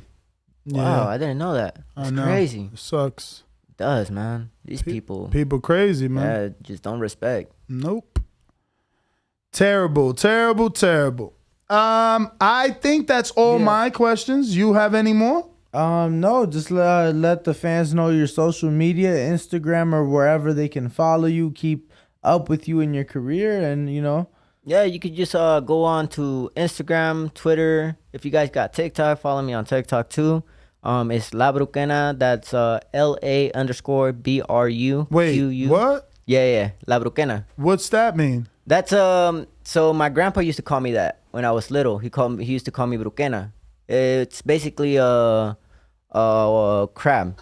A crab? A crab, yeah. Okay. In Puerto Rico, that's what a crab is, La Bruquena. Oh. So that's why he got me the nickname. I don't know why he used to call me that, but Jaiba is crab for us, I think. Jaiba? What do you call crabs? Cangrejo? We use that too. Yeah. Okay. Yeah, so it's La Bruquena, so it's LA_BRUQUENA. That's on Instagram, TikTok, Twitter, if you guys want to follow me there. You know, I'm always updating people on more on Instagram. I'm more active on Instagram. So that my next fight date is gonna be on that, you know. All right. Well, we'll be right back after this quick intermission. We're gonna go ahead and take a picture and be back. We'll be right back. Yes, I never expected it to turn out like this. TheBoxingVoice.com. Shout out to the community, man. I appreciate y'all. Happening, people. Info Joe, Los Angeles, in the building. Adrian, the problem rolling, the man from the frozen tundra. Keem, straight out of Florida. Liz Lowe, Decatur, Georgia. You already know what it is. It's the Queen, Martha K, Detroit. Stand up. David Maldonado, New York City. Yo, Nuts, don't cut me off, man. Don't cut me off. King Amin of Essex, catch me for them championship rounds. Big Super Mac, Plainview, Texas. Davidian in Buffalo. God bless you all. Jesus name. Without Chai, it ain't nothing. Without the callers, it ain't nothing, man. Bad Girl, TKO, San Diego, California. Big Fish Vega, Palm Beach, Florida. Intrigue the Incredible, straight out the ATL. James Benitez, Huntsville, Alabama. It ain't hating, it's just the truth. Show Kid, Mount Vernon, New York, suckers. SDS Promotions. Coach Mide from London, UK. Checking in from Tennessee, it's Lethal James, P-A-Y-N-E. It's lethal. Line 6 Reed, just spreading that boots gospel. Bo from Bama, only in America. Well, I'm a true attestation to the American dream. King Born, Crown Heights, Brooklyn. You heard? 4 chicken wings and French fries, breakfast of champions. Let's get to it. JT, New Orleans, Louisiana. J-Mac. Lawrence, Louisiana, 504, baby. What have you? C. Y. E. California. Like the video, subscribe to the channel. What up, what up, what up, ladies and gents? Looks like we're back. And we're still scheduled to have some more people in studio, I believe. And we are available to take calls in the meantime if anybody wants to call in and maybe voice their opinion. And, you know, on the episode itself, the topic, the guests, be my guests. And raise your hand if you're on Discord. Don't forget you can also press number 1 on Blog Talk. Danny. What's up, champ? What up, brother? So what you think of that interview, huh? You on? Did I put you on?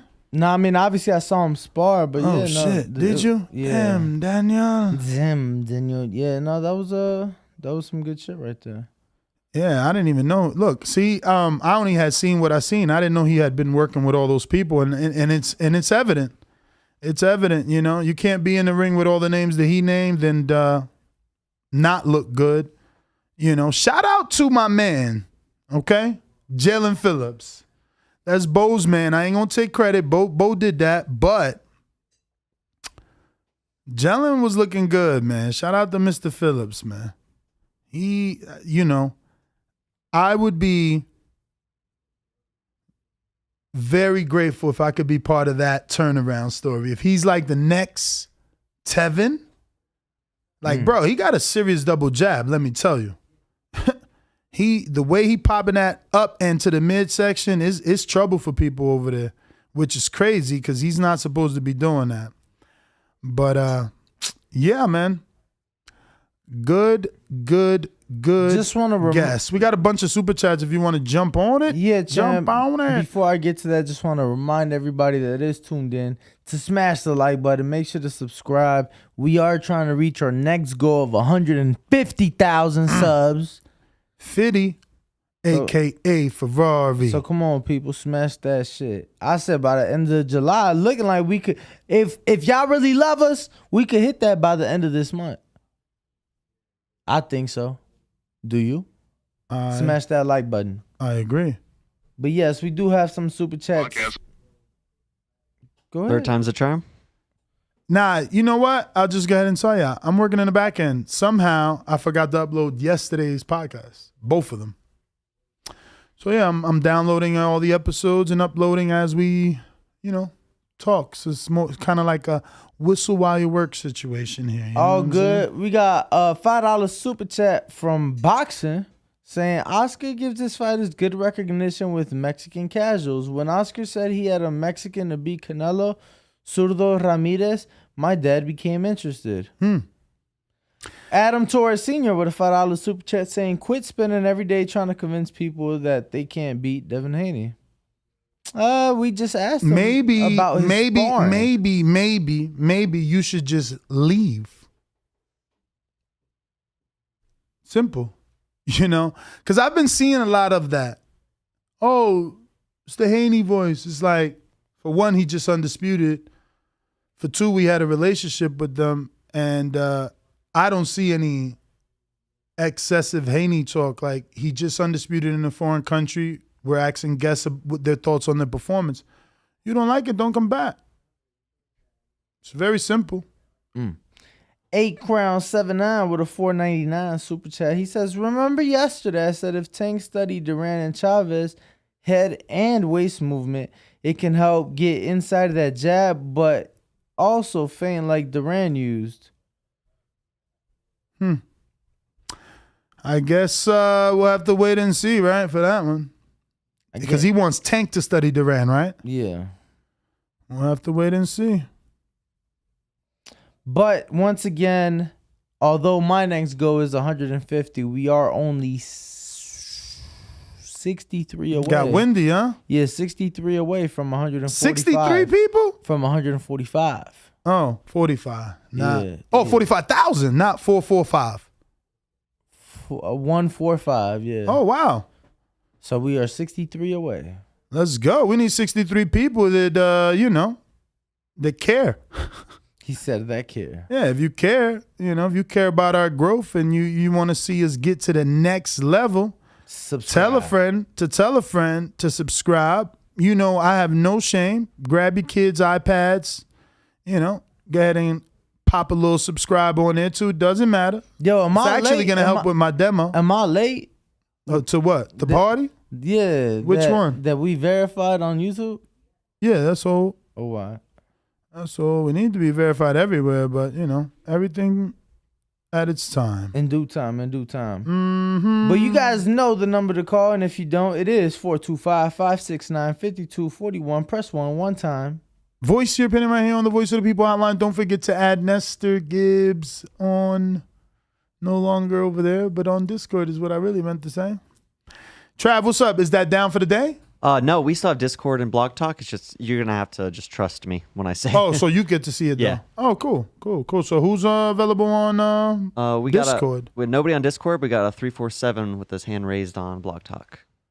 All right, let me see if I can see it over her, because 347 probably is Harlem. Harlem. Yeah, I mean, it could be the BX, but I think it's a 347 from Harlem that calls in. But I could be wrong. And we're scheduled to have who else on the show today? Hassan Rahman. Father and son. Legends in the building. Would that be our second legend? I mean, no. Julian. We had the Hulk. Now we have Rahman. Yes, indeed. Second ledge. All right, let me see. 347 happens to be MMA champ in Brooklyn. Yeah, I didn't know that. What up? Yo, what's going on? I want to say good job on your guys' interview. I didn't know who this guy was at first, but I'm going to keep looking out for him. He sparred the top guys. But also with this Oscar De La Hoya thing, I want to say, listen, I think he should sell the company, but it depends who he's selling it to, because at the end of the day, right, he has fighters like Munguia, he has Franco, he has Ryan Garcia, Bektemir, Malakuziev. He has good fighters. He has Ortiz too. But he's like fumbling the bag. Like look what Canelo, he fumbled the bag with Canelo. Canelo sued him, and also Ryan Garcia was complaining about the money that he's getting from Golden Boy. Also, he had a lot of big fighters, Wilder and stuff like that, and they all left him, went to the PBC, And Munguia is a world champion. It's not like Munguia is some type of prospect anymore. He beat Saddam Ali. He was a champion, right? And he's fighting, he's fighting guys nobody knows. Yeah, man, I don't know why they got the kid gloves on Munguia still, but if you're on Blog Talk and you feel like you want me to go to you, how about you press the numero uno one time, indicating to us that you're ready to rock and roll, and we can go ahead and go to you.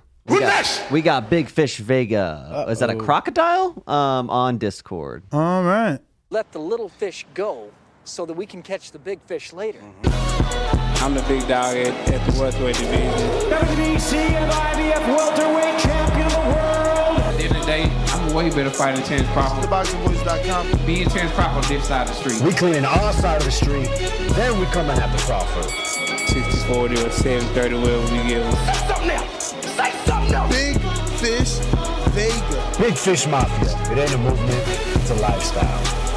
SDS Promotions.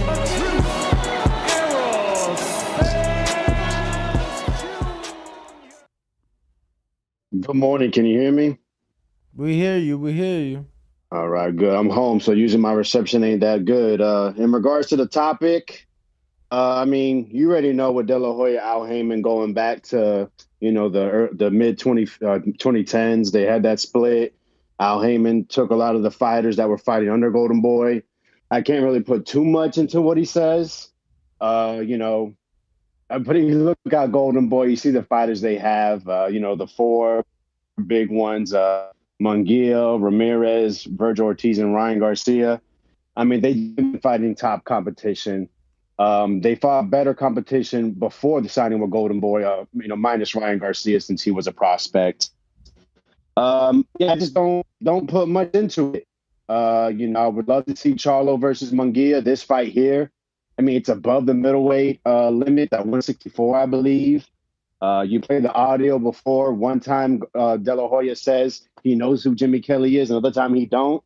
I hope he does sell because these are pretty good fighters, and I think they deserve more. We've heard Munguia sign the contract, and then Golden Boy, DAZN, whatever, stepped in, it seemed, and wanted more for themselves instead of taking a chance. And that's what you want to see. These fighters take chances, just like Devin Haney did. And look what he's able to do now. Now he's undisputed. I know it's not always easy for them to do, but that's what we want to see, man. And Swift, I'm going to do your picture. Who next? We got JMac 504 on Discord. JMac 504.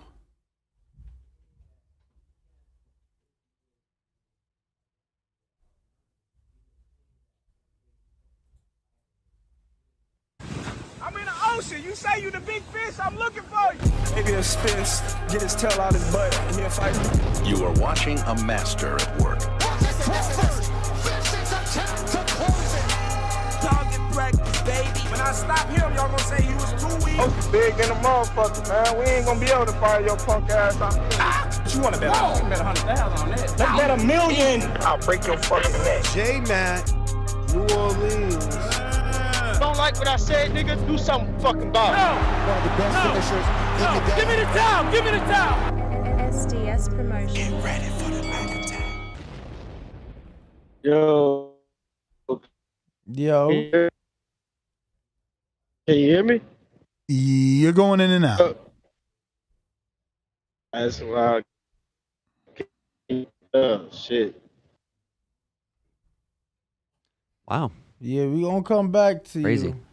Yeah, we're gonna have to come back. Who else is out there? We have a 707 on Blog Talk. 707 is Bush Doctor. What up? Humble County. What up from the ganja farm, y'all? What's goody? Just wanna give a quick holler. You guys are just killing it. These last 2-3 days, just killing it, y'all. Keep doing your thing. All right, brother. All right, Thank bro. you. Thank you. Can't wait to Be meet, champ. You got me over here desperate now. I'm ready to see what fine, delicatessens you're growing over there in Humble County. Oh, word. Am I still on the line? Absolutely. Oh, yeah. You already know, man. I'm just busy planting my greenhouses right now. I got 20 greenhouses I'm planting. So Jesus. I'm going to come in as soon as my work gets freed up. Like I already told you, man. I'll hold you boys down. Just give me a minute to get my crop planted, so I got weed for the whole next year too. You know what I mean? Oh yeah. You know it. What a job. I'll be all in right. touch. You already know. All right, champ. Keep growing the green. Hell yeah. All right. Damn, 20 greenhouses. He must have so many acres. See what I'm saying? That's crazy. I always think I know my audience, and I don't. My man has to own so many acres. From truck drivers to weed farmers. I'm telling you. To doctors, bro. I remember I was To in pastors. I was in Fort Lauderdale once, bro, and one of my listeners was a fucking surgeon. Had me in his penthouse and shit. Oh shit. Serious. Do you think he listens to the boxing voice? My as he's performing surgery? accountant listens to the show. He was a listener. Oh shit, that's how you found your accountant. Yeah. Bro, my lawyer is a listener. Oh, that's how you found your lawyer? Yeah. Oh wow. Yeah. My lawyer. Not my criminal attorney, fellas. My business attorney that I use, like especially for this. Yeah. Right. Listener. You know it. So I could never, ever,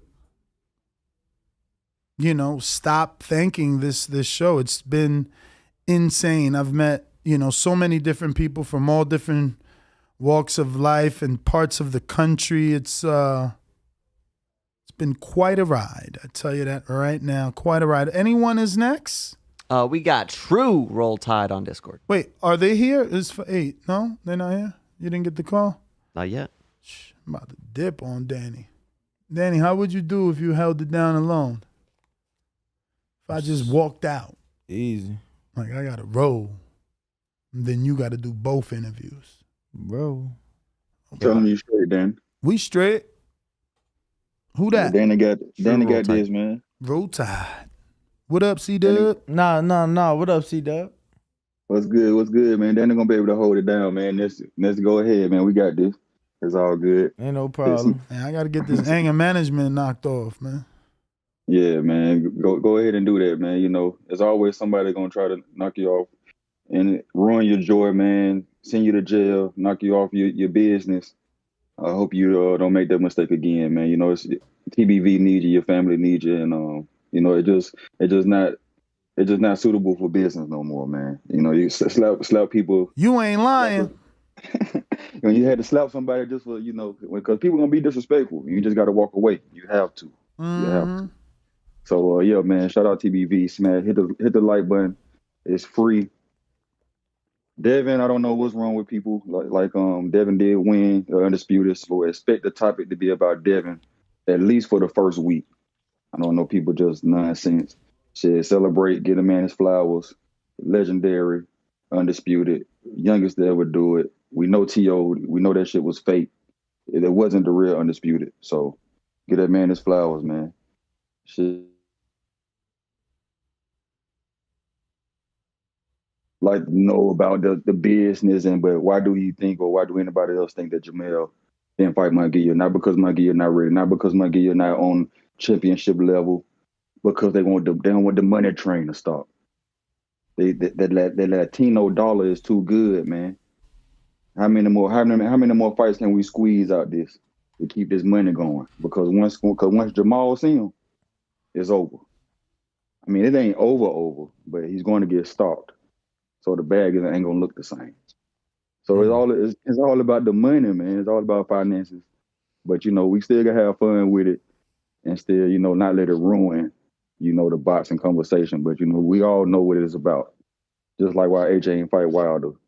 They didn't want the money train to stop. Yeah, shout out TBV, man. Shout out.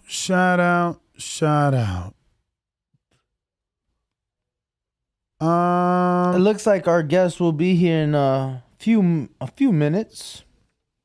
Will be joining us live on air. Travis, who we got next? We have we could try to do JMac 504 again. Let's see if your internet's better, bud. Yo, can y'all hear me? A little better. I was going in and out, and I kept put my hand down and raising it up, thinking I had got finally in the clip, so I had raised it up. I mean, Devin Haney is definitely worth talking about. We've definitely been hearing a lot of people hating on him for the last years, for the email championship, talking about he ain't fight nobody, whatever. So what he did and what he accomplished last weekend is definitely worth mentioning. He's an undisputed champion, and I mean, he's a man. But if we want to thank somebody as a star of a division, or he's the best or whatever, he still got to see Devin Haney, because Devin Haney has all the titles, and he is the man. As far as Charlo and Munguia, my hater jacket, I want to say, of course, Haymon got in the way of that fight. But I don't know about that. Munguia have ducked and dodged quite a few fighters. He's been mandatory for Andrade. I don't know I think he's been a mandatory for Charlo as well, too. And it seemed like Golden Boy doing him the same way they doing with Ryan. They keep holding their hand, don't want to let him walk across the street. I mean, what y'all take on it? What you said about it? That's because I just hopped on the show. I don't know that we could believe Oscar, man. I don't know that we could believe him. Danny? Same. I mean, just a history of lies. He just got done saying it was a 10-figure, which is $1 billion or better, offered by the company. He said there was going to be 12,000 at Munguia's fight. He said that he didn't know who Munguia was fighting, and then the next day at the press conference says he's been studying Jim Kelly a lot. So, yeah, you know, Oscar not notable. He not notable. He not reliable. So, like I said, something might have fell short, but I won't put it on L this time with Jermall, even though Jermall ain't fighting no fucking body. That's my call. I mean, you know, I'm not saying that it's true, but there could be some truth to it. You know, Charlo's still an undefeated fighter that hasn't had an opportunity with Canelo, and he's someone that people want to see with Canelo. So, you know, Munguia is high risk. You know, he throws a lot of punches. I don't think anybody would pick Munguia over Charlo, but no. But who we got next, Trav? We Oh, so you fucked up, yeah. We have a 714 on Blog Talk. 714 on Blog Talk. What is the 714? Who is it? You know you can name people on Blog Talk. You can put their little names on there. Yeah, but you have to do that every time instead of the stupid system remembering them. That's true. Fair enough. So corny. They should have caller ID. It's like 2022. You know? It is 2022. They fucking crazy, bruv. It's true. They're out of control. Javier in Anaheim, what up? Yo, what's up? What's up, guys? Hey, I was gonna tell you, next time you get anybody calling in saying that Teofimo was undisputed, you should just hang up on him, dude. Like, that's something people should know. Like, you shouldn't have to explain that shit to anybody.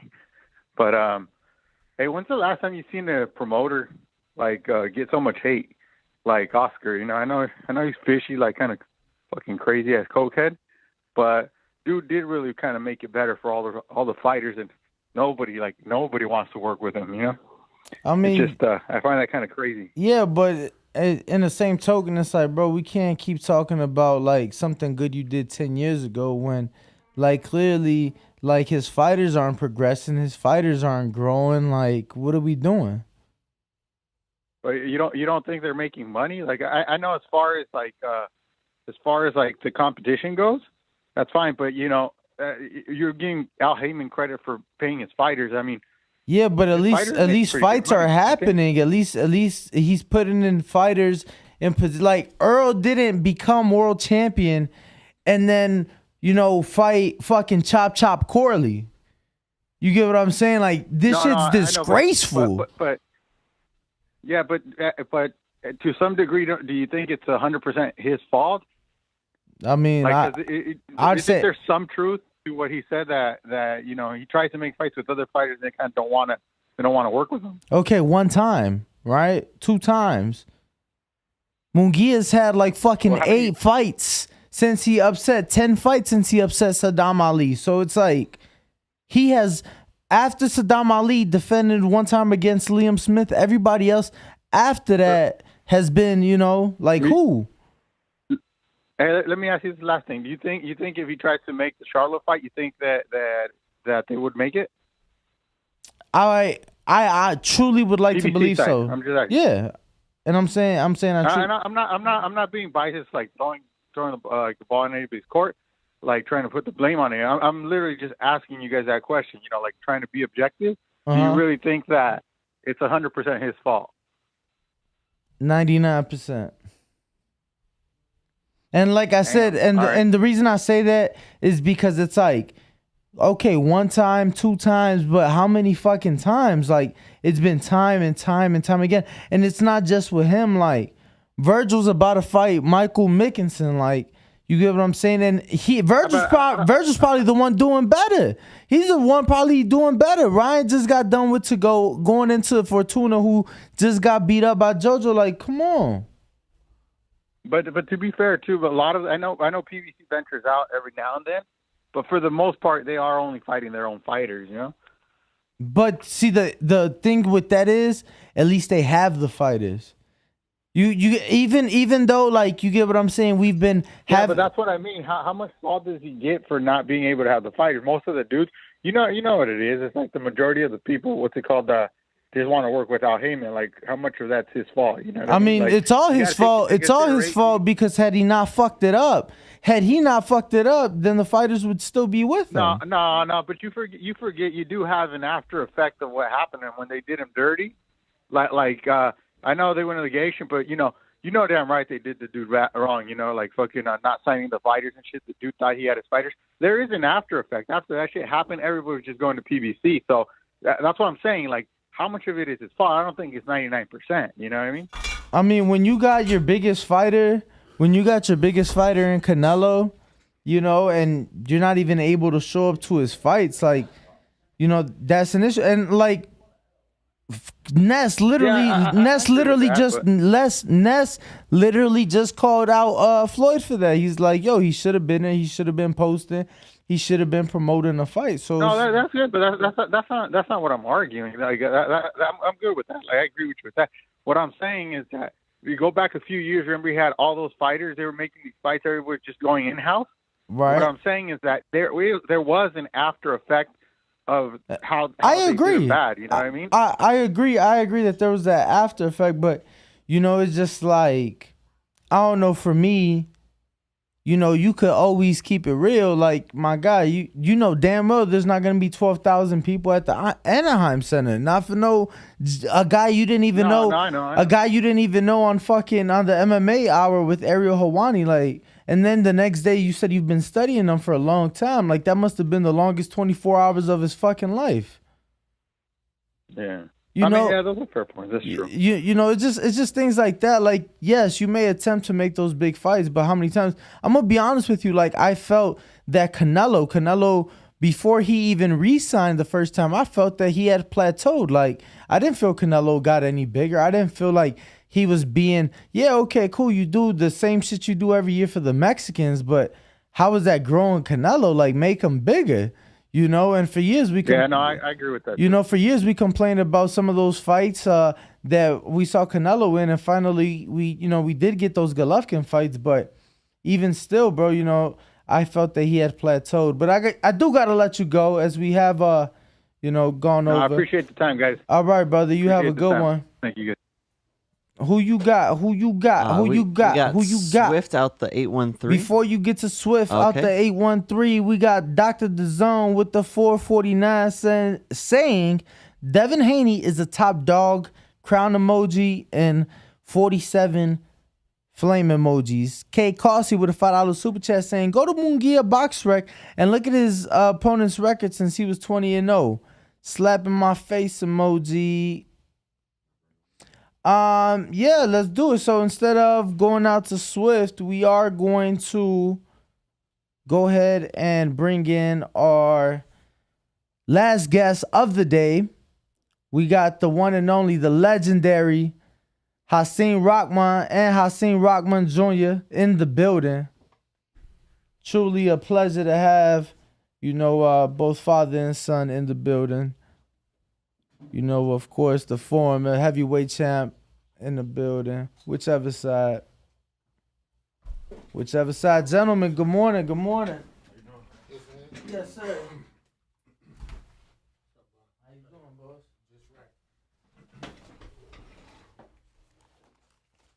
I do apologize as my co-host had to step out for an important call, but good morning, gentlemen.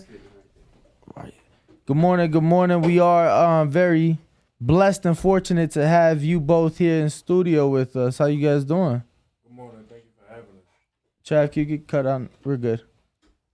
Good morning. Thank you for having us. We appreciate it. No, thank you guys for coming. I know it's a little bit early. Yeah. A little bit early, but how you guys doing? We good. I'm just right. Champ, The Rock, man. I'm happy you here.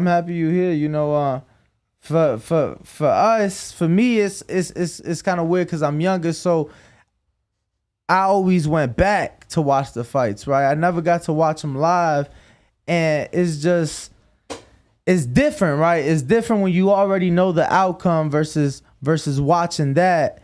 So, Junior, I want to start with you. For you, watching your father fight in his moment and then now going back to watch his fights, is there different? Do you see things now that you didn't see before? Yeah, definitely. With boxing, just like everything else in life, the more you do it, the more you learn about it, the more you become more confident you become in it. And this is definitely a science. So I definitely in and out, inside and outside the ring, I see differences and things that happen, throughout his career that definitely reflect on what happened in the ring, and it definitely stuck with me throughout all the years. It's definitely a big difference in what I seen then and what I see now when I watch it back. So I wanted to ask you, what was it for you outside of the obvious? I mean, your father being, a champ, but what was it for you that you knew boxing is gonna be for me? Boxing is gonna be the road the path I choose to go down. Well, I think every boxer kind of goes through that one sparring session where they get hit with either a good chin shot or a good body shot, and you just think to yourself, you don't even hear anything. You just think to yourself like, damn, is this really what I want to do? Is this really what I want to do? Is this really how I want to make my money? And I think for me, the pros outweigh the cons. So I believe in my talent, and I believe that becoming a champion is something that is within the realms for me. Because if I wasn't gonna be a champion, then I wouldn't do it. So I looked at it like that. Now, for you coming off your first loss, what has been the biggest takeaway? What has been the biggest advice or that Pops has been able to give you? I mean, I think, alhamdulillah, I thank God for my father, because I don't know how this would have went or how anything would have went without him. But the biggest thing is that Allah creates nothing great without first humbling it. So first you have to be humble, and then you can be great. And not saying that you have to lose in order to be great, but you have to be humble. And it was Allah's plan for me to be humble that night. So, I took the things that I needed to take from it. I learned. It's a lesson. It's behind me. And I'm moving forward, looking forward to the next fight. Right. I mean, but humble seems like a punishment. Why do you use the word humble? Did you feel you were too cocky? Did you feel you were acting bigger than? No, I felt like I was acting within myself, but at the same time, there's things I could have done different. There's a process that goes into fighting and getting ready for a fight that I could have went about differently. And I took my opponent very serious. I took my training camp very serious, but there's just different things, different ways to do things that go on in boxing. So like I said, I learned those things, and I pray never to fall victim to them again. So are you speaking of training camp, or are you just saying life in general? Just everything in general, all around. Not one specific thing, but just in general, all around. Just humble myself in the terms of being totally 100% focused on the fight, being totally 100% focused on the task at hand. Where I can admit I wasn't humble enough to do that. So giving this sport everything, that's really true. You have to give it everything, because if you give it 80, or if you get it 85, you're gonna get 80, 85 results. And they don't fly in boxing. You got to be 100% ready every time. How has it been training with your dad? Obviously, it's not everyone's thing. Some people choose not to change trainers. Obviously, Shane Mosley notoriously left Jack Mosley, right? I think that's one of the most dangerous combinations in boxing. Even when you look at the history of boxing, I think a father and son is something that's very, very dangerous. Nobody knows me the way I know my father. And I believe that had I listened to everything he said, you most likely be looking at an Olympian world champion right now, as opposed to me trying to do some things my way, some things his way. If I would have followed his plan from when I first put on a pair of gloves at 14 years old and took it serious, then it may be a different story. But that wasn't the plan Allah wrote for me. So we're going to continue on this road to a world title. You keep saying take it serious. So where do you think you were lacking? What department specifically? Well, no, I always took it serious. It's some things that he asked me to do. Sometimes I would think that it was like not the right thing, or I would see other people doing other stuff and having success, so I would want to try that, or I would want to go to this training camp, or I would want to work with this trainer or do that. But he doesn't credit himself as a trainer. That's my father, so he doesn't boxing train. Like, he don't hold the pads for me or do the actual in the gym boxing training.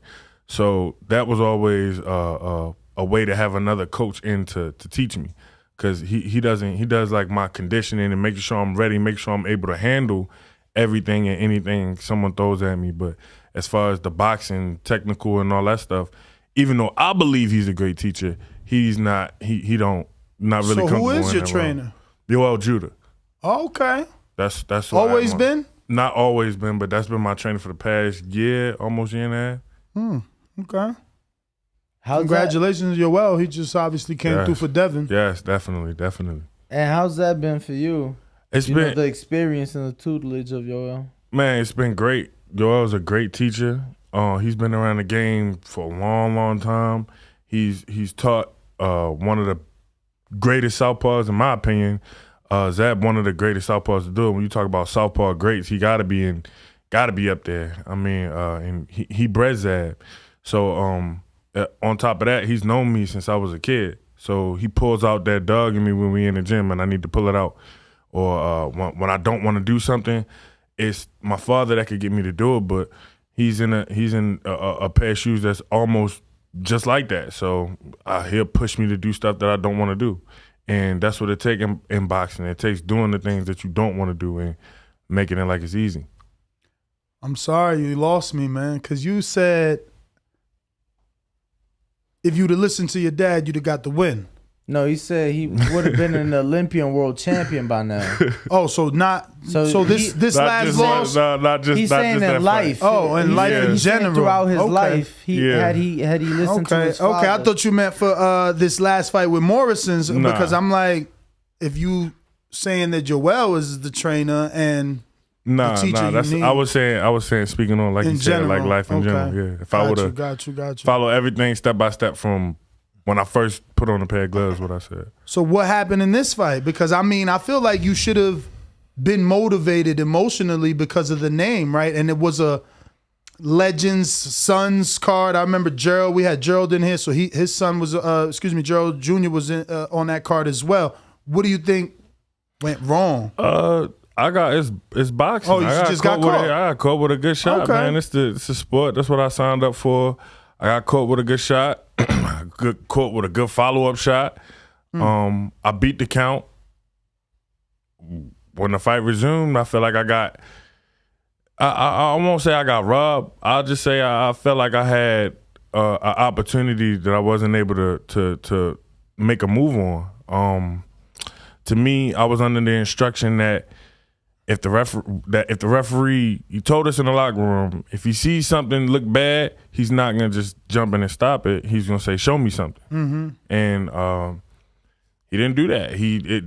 That didn't go off for me. He just jumped in and stopped it. And that's boxing. He felt like it was the end of the fight. He felt like my safety was at risk, so he stopped it. That's boxing, and I'm gonna come back. I wasn't badly hurt. I wasn't like wobbling all over the place. I was 100% coherent as soon as he stopped the fight. So it wasn't something where it beat me down real bad or I went through a real bad war. I got caught with a good shot. I went down. I beat the count. I got up, and the referee, after I took the uppercut, the referee thought that was enough. That's how he saw it. It's not really much I could do about it, but keep fighting, come back harder, and one day I get it on with Kenzie again. And you was up on all three scorecards. It was a clean sweep at that point. So I would like to see it again because clearly you were in control of the fight. Yeah, I mean, I felt in control.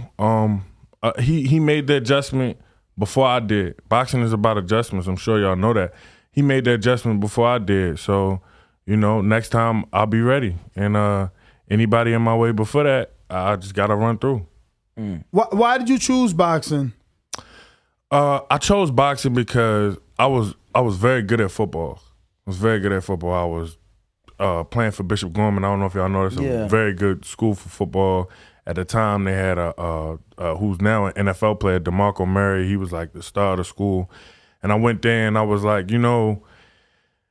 there's a lot of people with football glory. There's a lot of people out here trying to be the next DeMarco or trying to be the next Ray Lewis. And I was like, it's so many high schools in the country, there's so many middle linebackers in the country, but how many of these kids are trying to be the next Lennox Lewis? How many of these kids are trying to be the next Hassan Rockman, the next Holyfield? And I like my shot a lot better. I was like, I'd rather have the glory and have the ball be in my hands and my hands only, as opposed to relying on a team. Man. It's hard when you got a team sport, right? I mean, especially if you the man at your sport and your team trash, it's tough. It's hard to do. So that's why I chose boxing. I'd rather it all be on me. Like I said, having my father in my corner is great, but he can't get in there and take no punches from me. He can't get in there and punch nobody for me. I got to get in there and do that. So that's what I like about it. It's all on me. It's like you can't blame nobody else, and you can't look. I can't tag team. Say, oh, Sharif, you do these next 3 rounds. I'm gonna go ahead and get the bag in on the final 2. You can't do that. You got to fight your way through. It's a fight. I've always loved the fight, so boxing just came natural. Getting into it, did you understand that you would be consistently compared to your dad? In the beginning, it wasn't like that until I started fighting amateur fights, and then it was a lot of comparisons, and then obviously in my pro career, yes, there's always comparisons, but that's just inevitable. This man is an amazing fighter.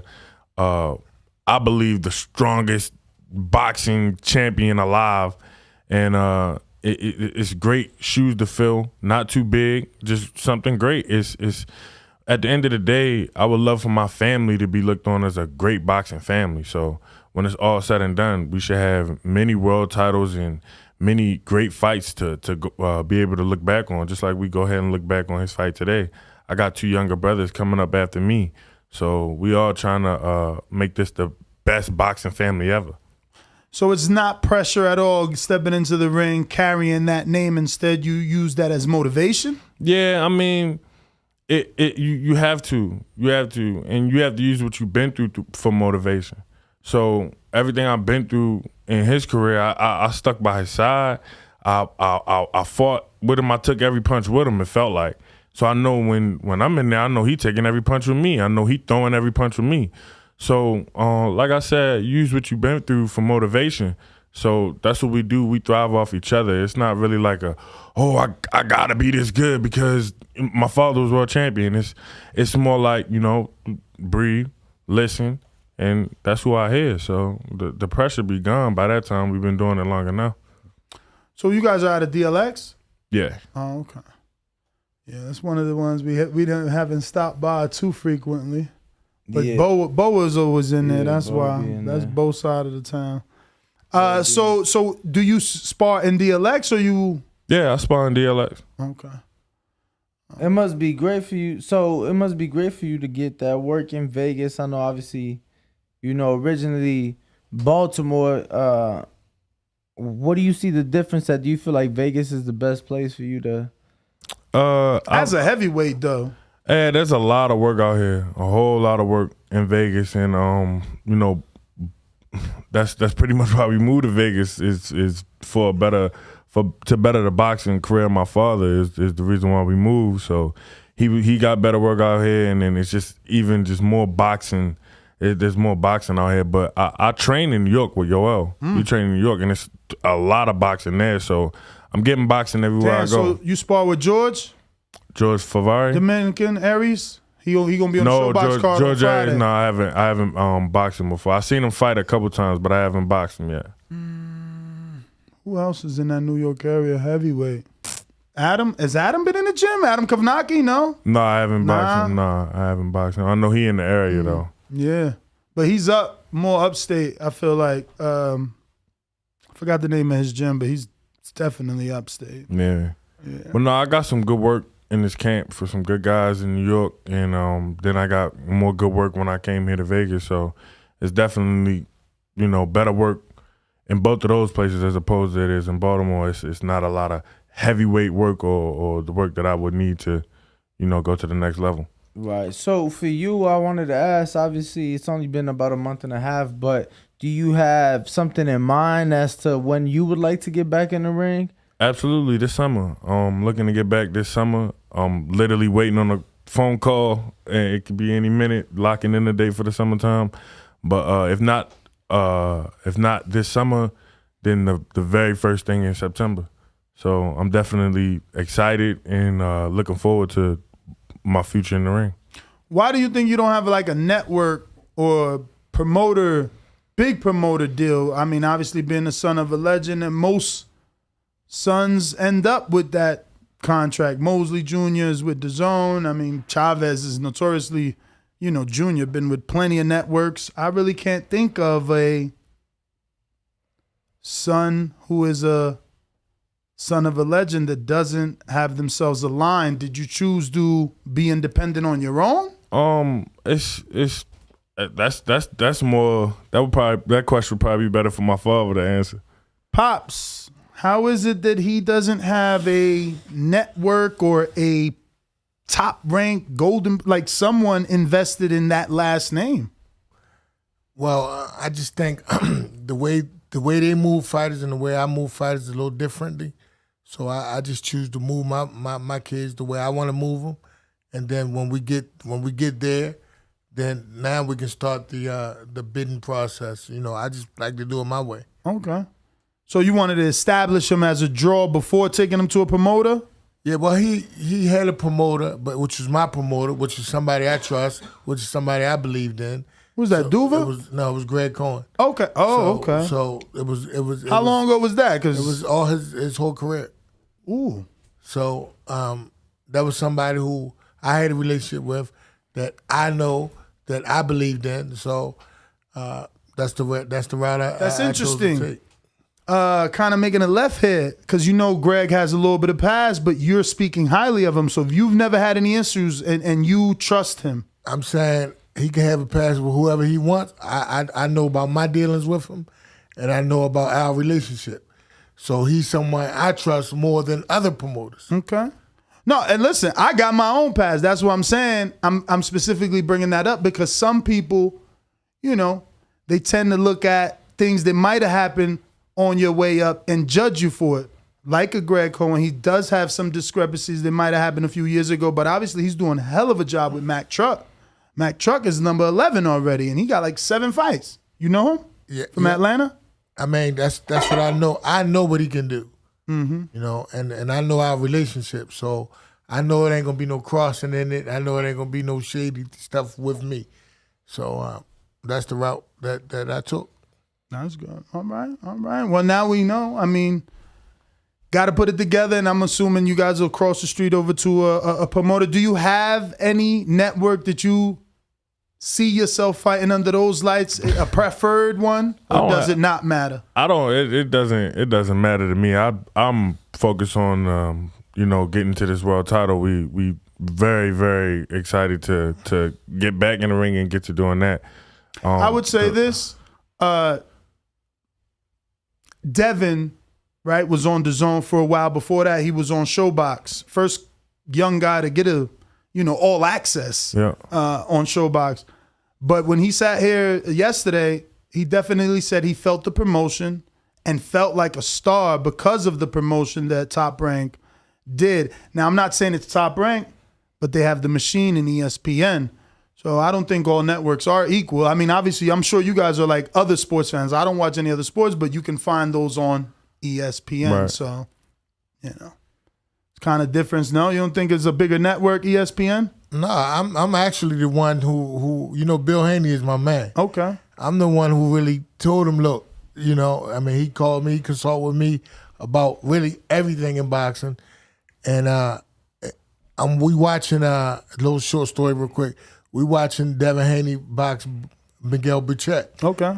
So sparring in Capotillo's a couple weeks ago. Was you there? I was not, but I heard great rumors. Well, from that sparring session, right, one of Top Rank guys was there, right? I don't know if Bill and them noticed it, but I told him, I said, listen, right now, I said, Bob gonna be calling you. It's gonna be. I said, Devin gonna wind up with Top Rank. He said, why you say that? I said, man, you ain't see Top Rank guy right there. He gonna go tell Bob what happened about this massacre, and then they gonna be calling you trying to sign Devin. Not 2-3 weeks later, BA's called me again, and saying, you know, Top Rank calling this, make that deal. Go with Top Rank because the exposure Devin can get on ESPN is going to trump anything that DAZN or Eddie Aaron can do. And then the next day, the deal was signed. That's crazy. He said the massacre. I'm sorry, I heard about it. Yeah, no, I heard as well. I heard about it. So interesting. So he likes ESPN. How do you feel about ESPN? I mean, that would be amazing. My eyes are really on the title. WBC has a brand new weight class. Oh, you going for Bridgerweight? Yeah, absolutely. And I was gonna lead there down the line of this interview because you're 6'3". Yeah. But I keep my eyes are like, shit, you got some big ass biceps though. But I see your father too. Bruh, I'm old, so it's like Hulk Hogan. Them gotta be like 26-inch pythons, champ. No bullshit. We need a camera angle for that, right? Man, yeah, those arms big as hell. So then I'm looking at him and I'm like, I want to say like you might be small for head, but then I'm looking at these arms. I'm like, damn, I can't. Who am I to say? Look at these little ass biceps compared to y'all shit. God damn. It's a weight class that was definitely much needed. I feel like probably named Bridgerweight's the bridge between cruiser and heavyweight. I never thought of it that way. They named it after a kid. Yeah, but it's also you can look at it like that. Hell like, yeah, the bridge between one division and the next. I like it. Yeah, I mean, there's a lot of talented guys around my size that can't make cruiserweight and can't compete at the top level at heavyweight. Is the heavyweight champion of the world is what? Look at Rock. Them things huge.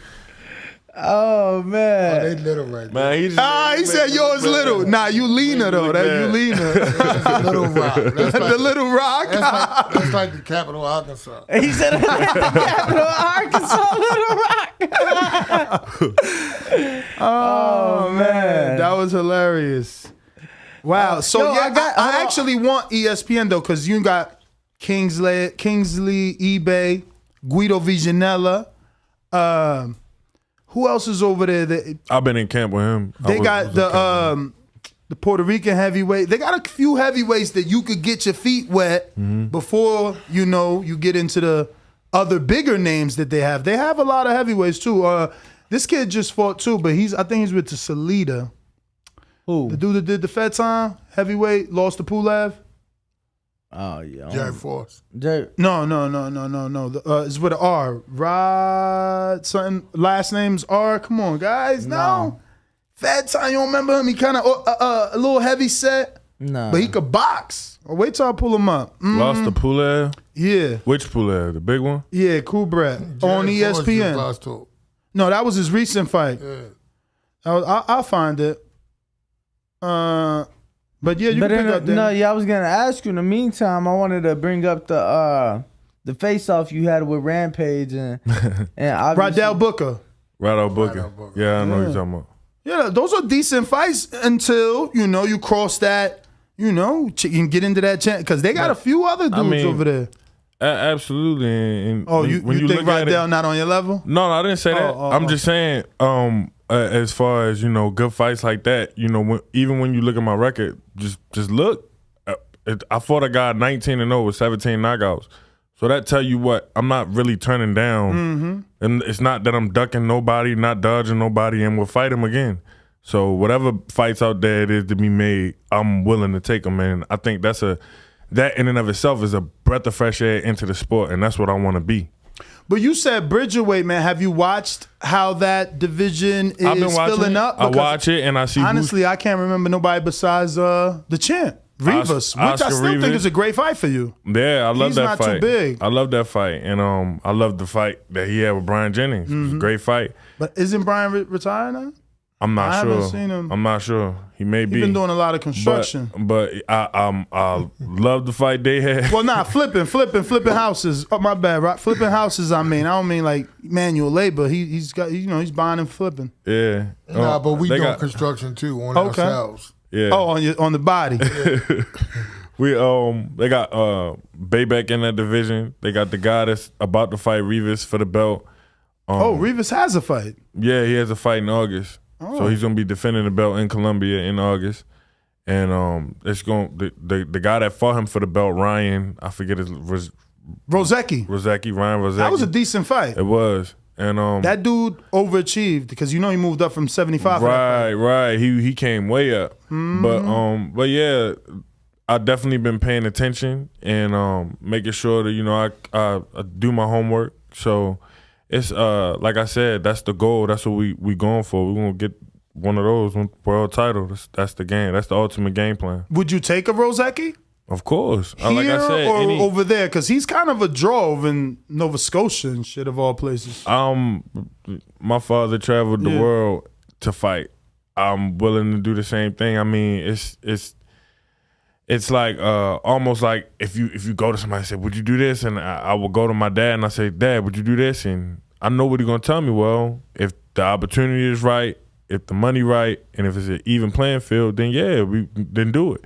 If it's not, I wouldn't suggest you do that. Yo, the guy that Rivas is fighting just knocked out Spielka in the first round. In Poland? In Poland.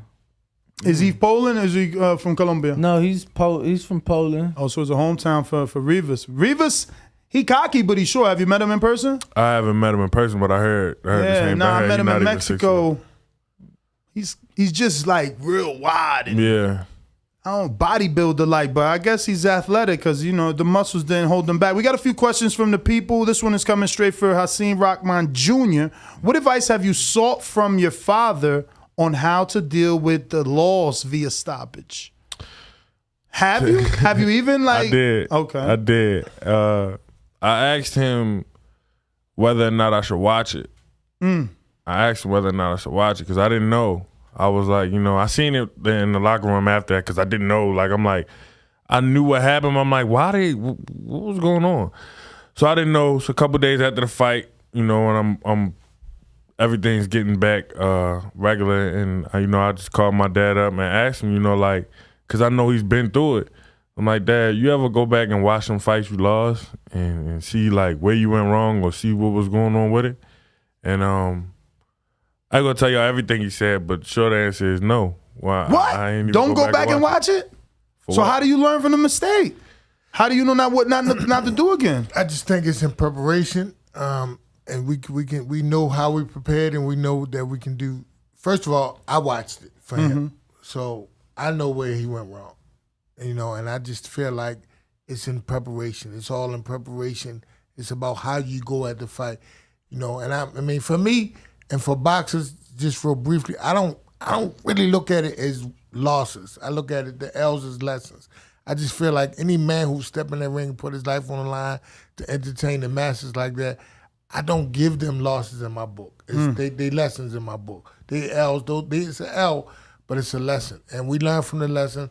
I don't feel like, that he should go back and look at things and look at himself, and then I'll never know when that vision might pop back in his head at the wrong time. So now it's about just correcting the mistakes and moving on, moving forward. And I think that all could be done in preparation.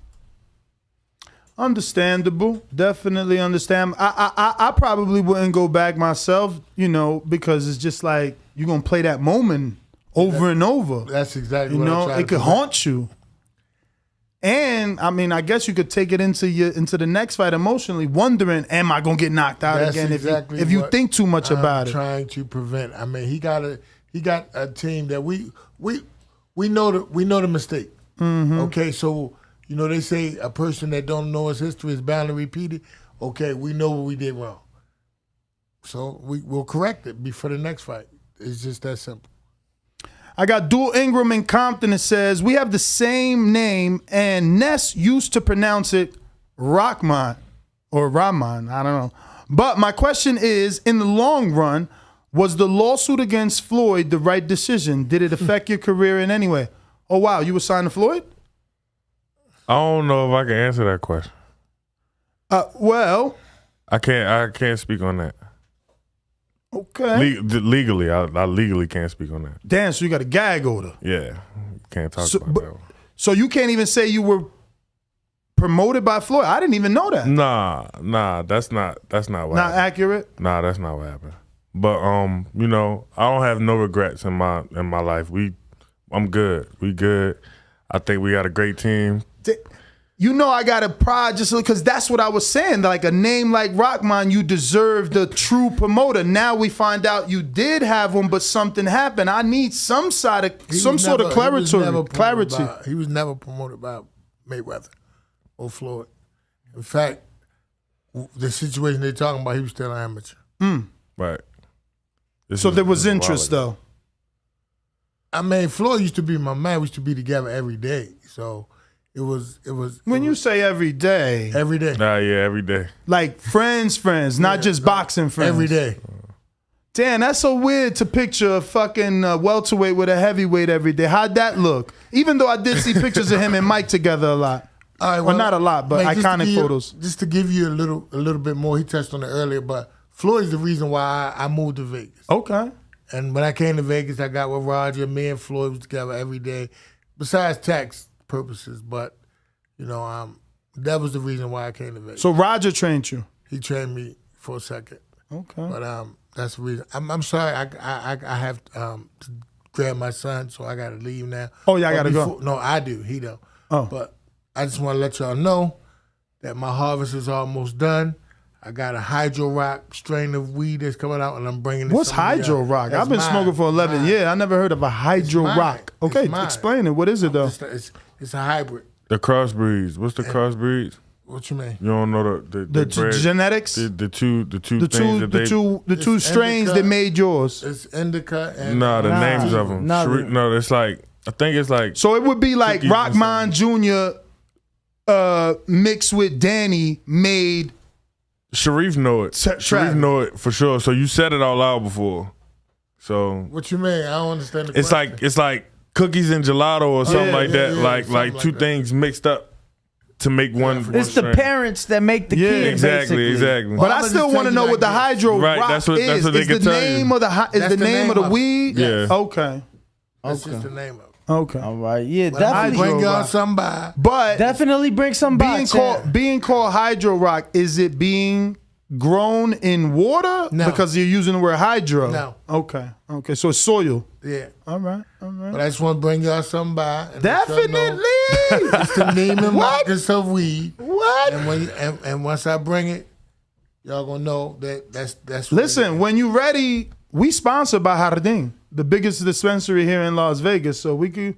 I'm bringing y'all some. We could get you. We could get you with the owner to put your stuff on the shelf. I know man. that. Oh, good. Yeah, the rock set. Here I go trying to do favors. You already know everybody in Vegas. But I'm definitely going. I had a lot of stuff to really say, but I'm gonna just next time. Yeah, listen. Next time is good because that means we do get to have him back in studio.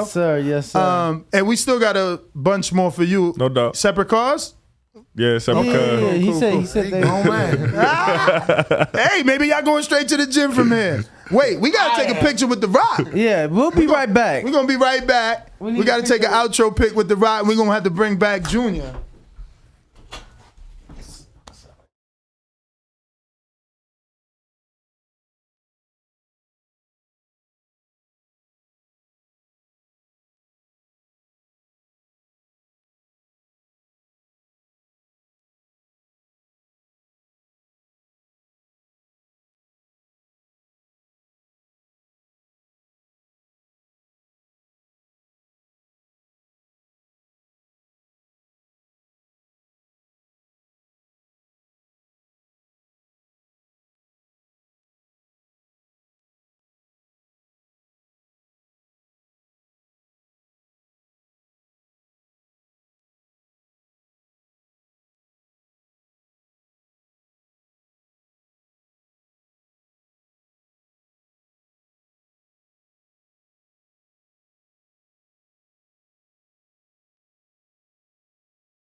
You can come back to me. All right. And we're back with Hasim Rahman Jr. Just wanted to make sure we had a picture for the archives. We last stopped off on Dual Ingram and Compton. That was the Floyd question. Next is San Antonio, Texas. James Valdez says, thoughts on boxers that party, drink, or smoke and still fight at the top caliber? Man, I'm so deeply invested in the boxing game. I've been around the boxing game my whole life, so I've definitely seen it, and it's a failing formula. Mm-hmm. It's a failing formula. That would be my take on it.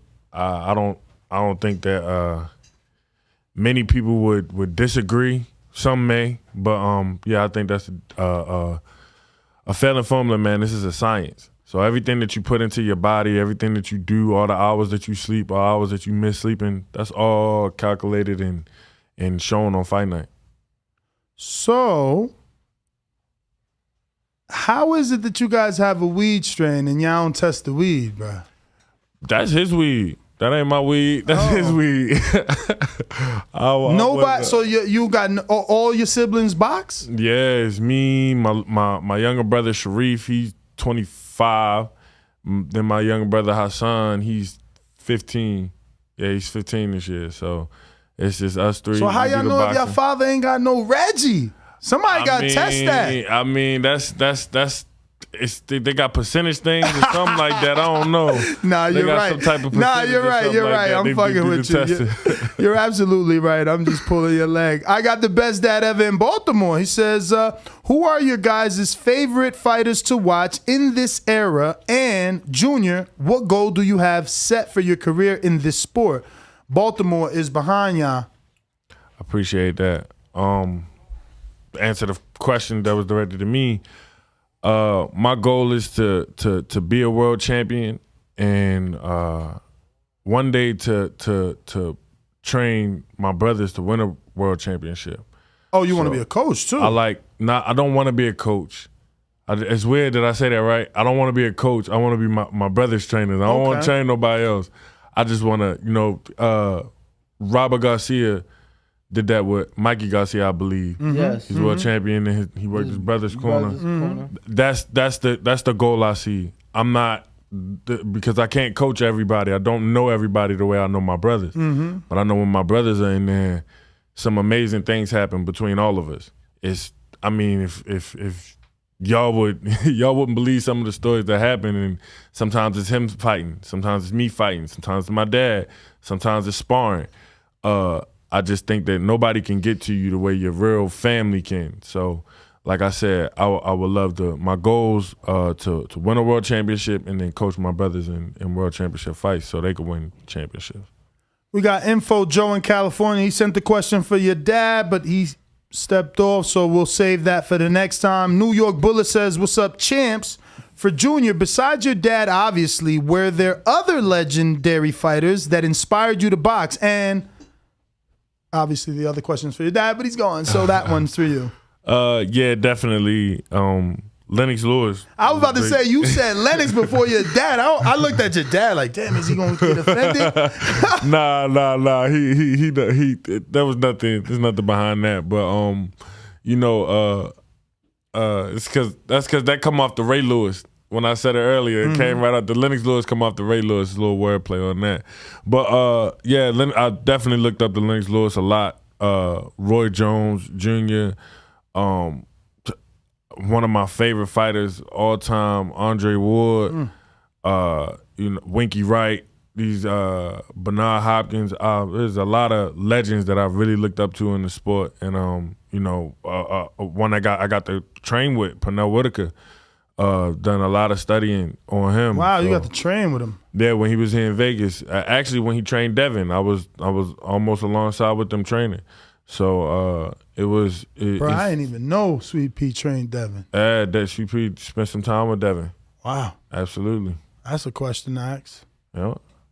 So yeah, and Devin spent time with the best of the best in the sport. All of them. I know that, but Bill never told us Sweet Pea. You remember that? Sweet Pea used to be down at the Hit Factory. Hit Factory on, what was this, Sahara and the Las Vegas Boulevard? Yeah, that was Freddie was just telling Rojas. I was gonna say, yeah, that was when Devin was still an amateur. Yeah, he was still a baby. He was still a baby. This was not pro work. This was laying the foundation. The brick and mortar. Looks like we got Big Casual. He says, "What up to a DC legend, Hasim Rockron? In your prime," okay, so that's for your dad. Second question is for Junior. "What up, champ? What position do you think you would be playing if you would have stuck with football?" I probably would be either a defensive end or a tight end, just because of my size and my speed. I wasn't the lightning fastest guy, but I was very far from the slowest, and my hands, I have real good hands. I could catch real good. So I'll either be like a tight end, like a Gronkowski, or a defensive end. I don't even, what's that Aaron dude name? Donald. Not him, but more like the big boy from, I forget his school, Burgundy. His college was Burgundy. I think he played for the Browns.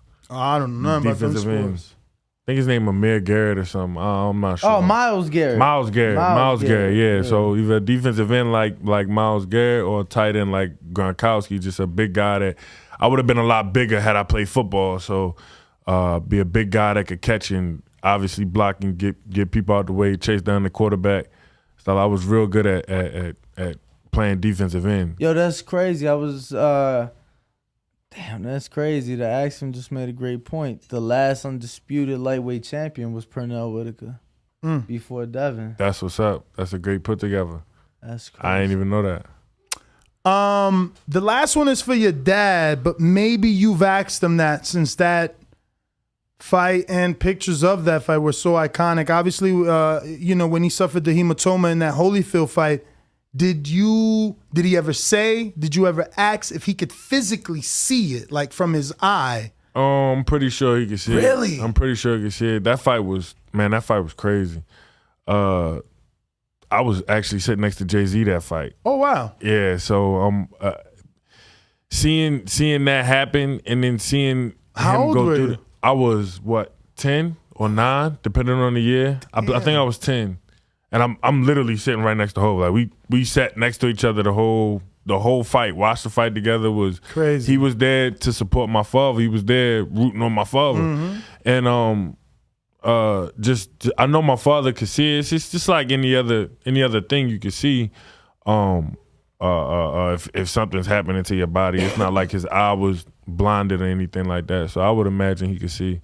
But it definitely took a while for the swelling. But I don't mean see out the eye. I mean no. See that I know. not See, up actually see him. I'm pretty sure he could see it because it was so big. Yeah, it was I haven't asked him that question in particular, but I'm pretty sure the answer is yeah, because it was definitely out there. That's something you don't forget for sure. Well, I think that is definitely the last one. Do you have any others? If not, please give out your social media. For anybody who isn't following you can do so. And just want to thank you for taking out the time to come on. We would love to get you back as soon as you have something official with that next fight. Just to come in and announce it to our audience. But yeah, man, we appreciate your time. No doubt. Thank y'all so much for having me and my father on behalf of the Rockman family, man. The Boxing Voice, y'all doing y'all thing. We so glad to be a part of it. My Instagram is @_JR, just Junior. It's three characters. _JR, that's Simple. me.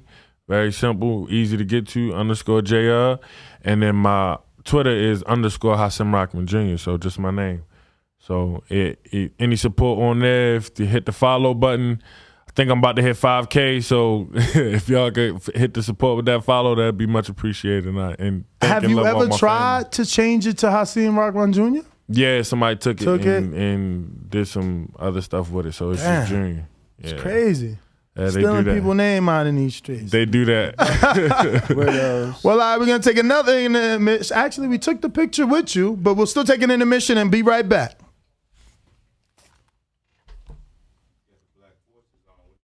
12 years. I never expected it to turn out like this. TheBoxingVoice.com. Shout out to the community, man. I appreciate y'all. happening, people? Info Joe, Los Angeles, in the building.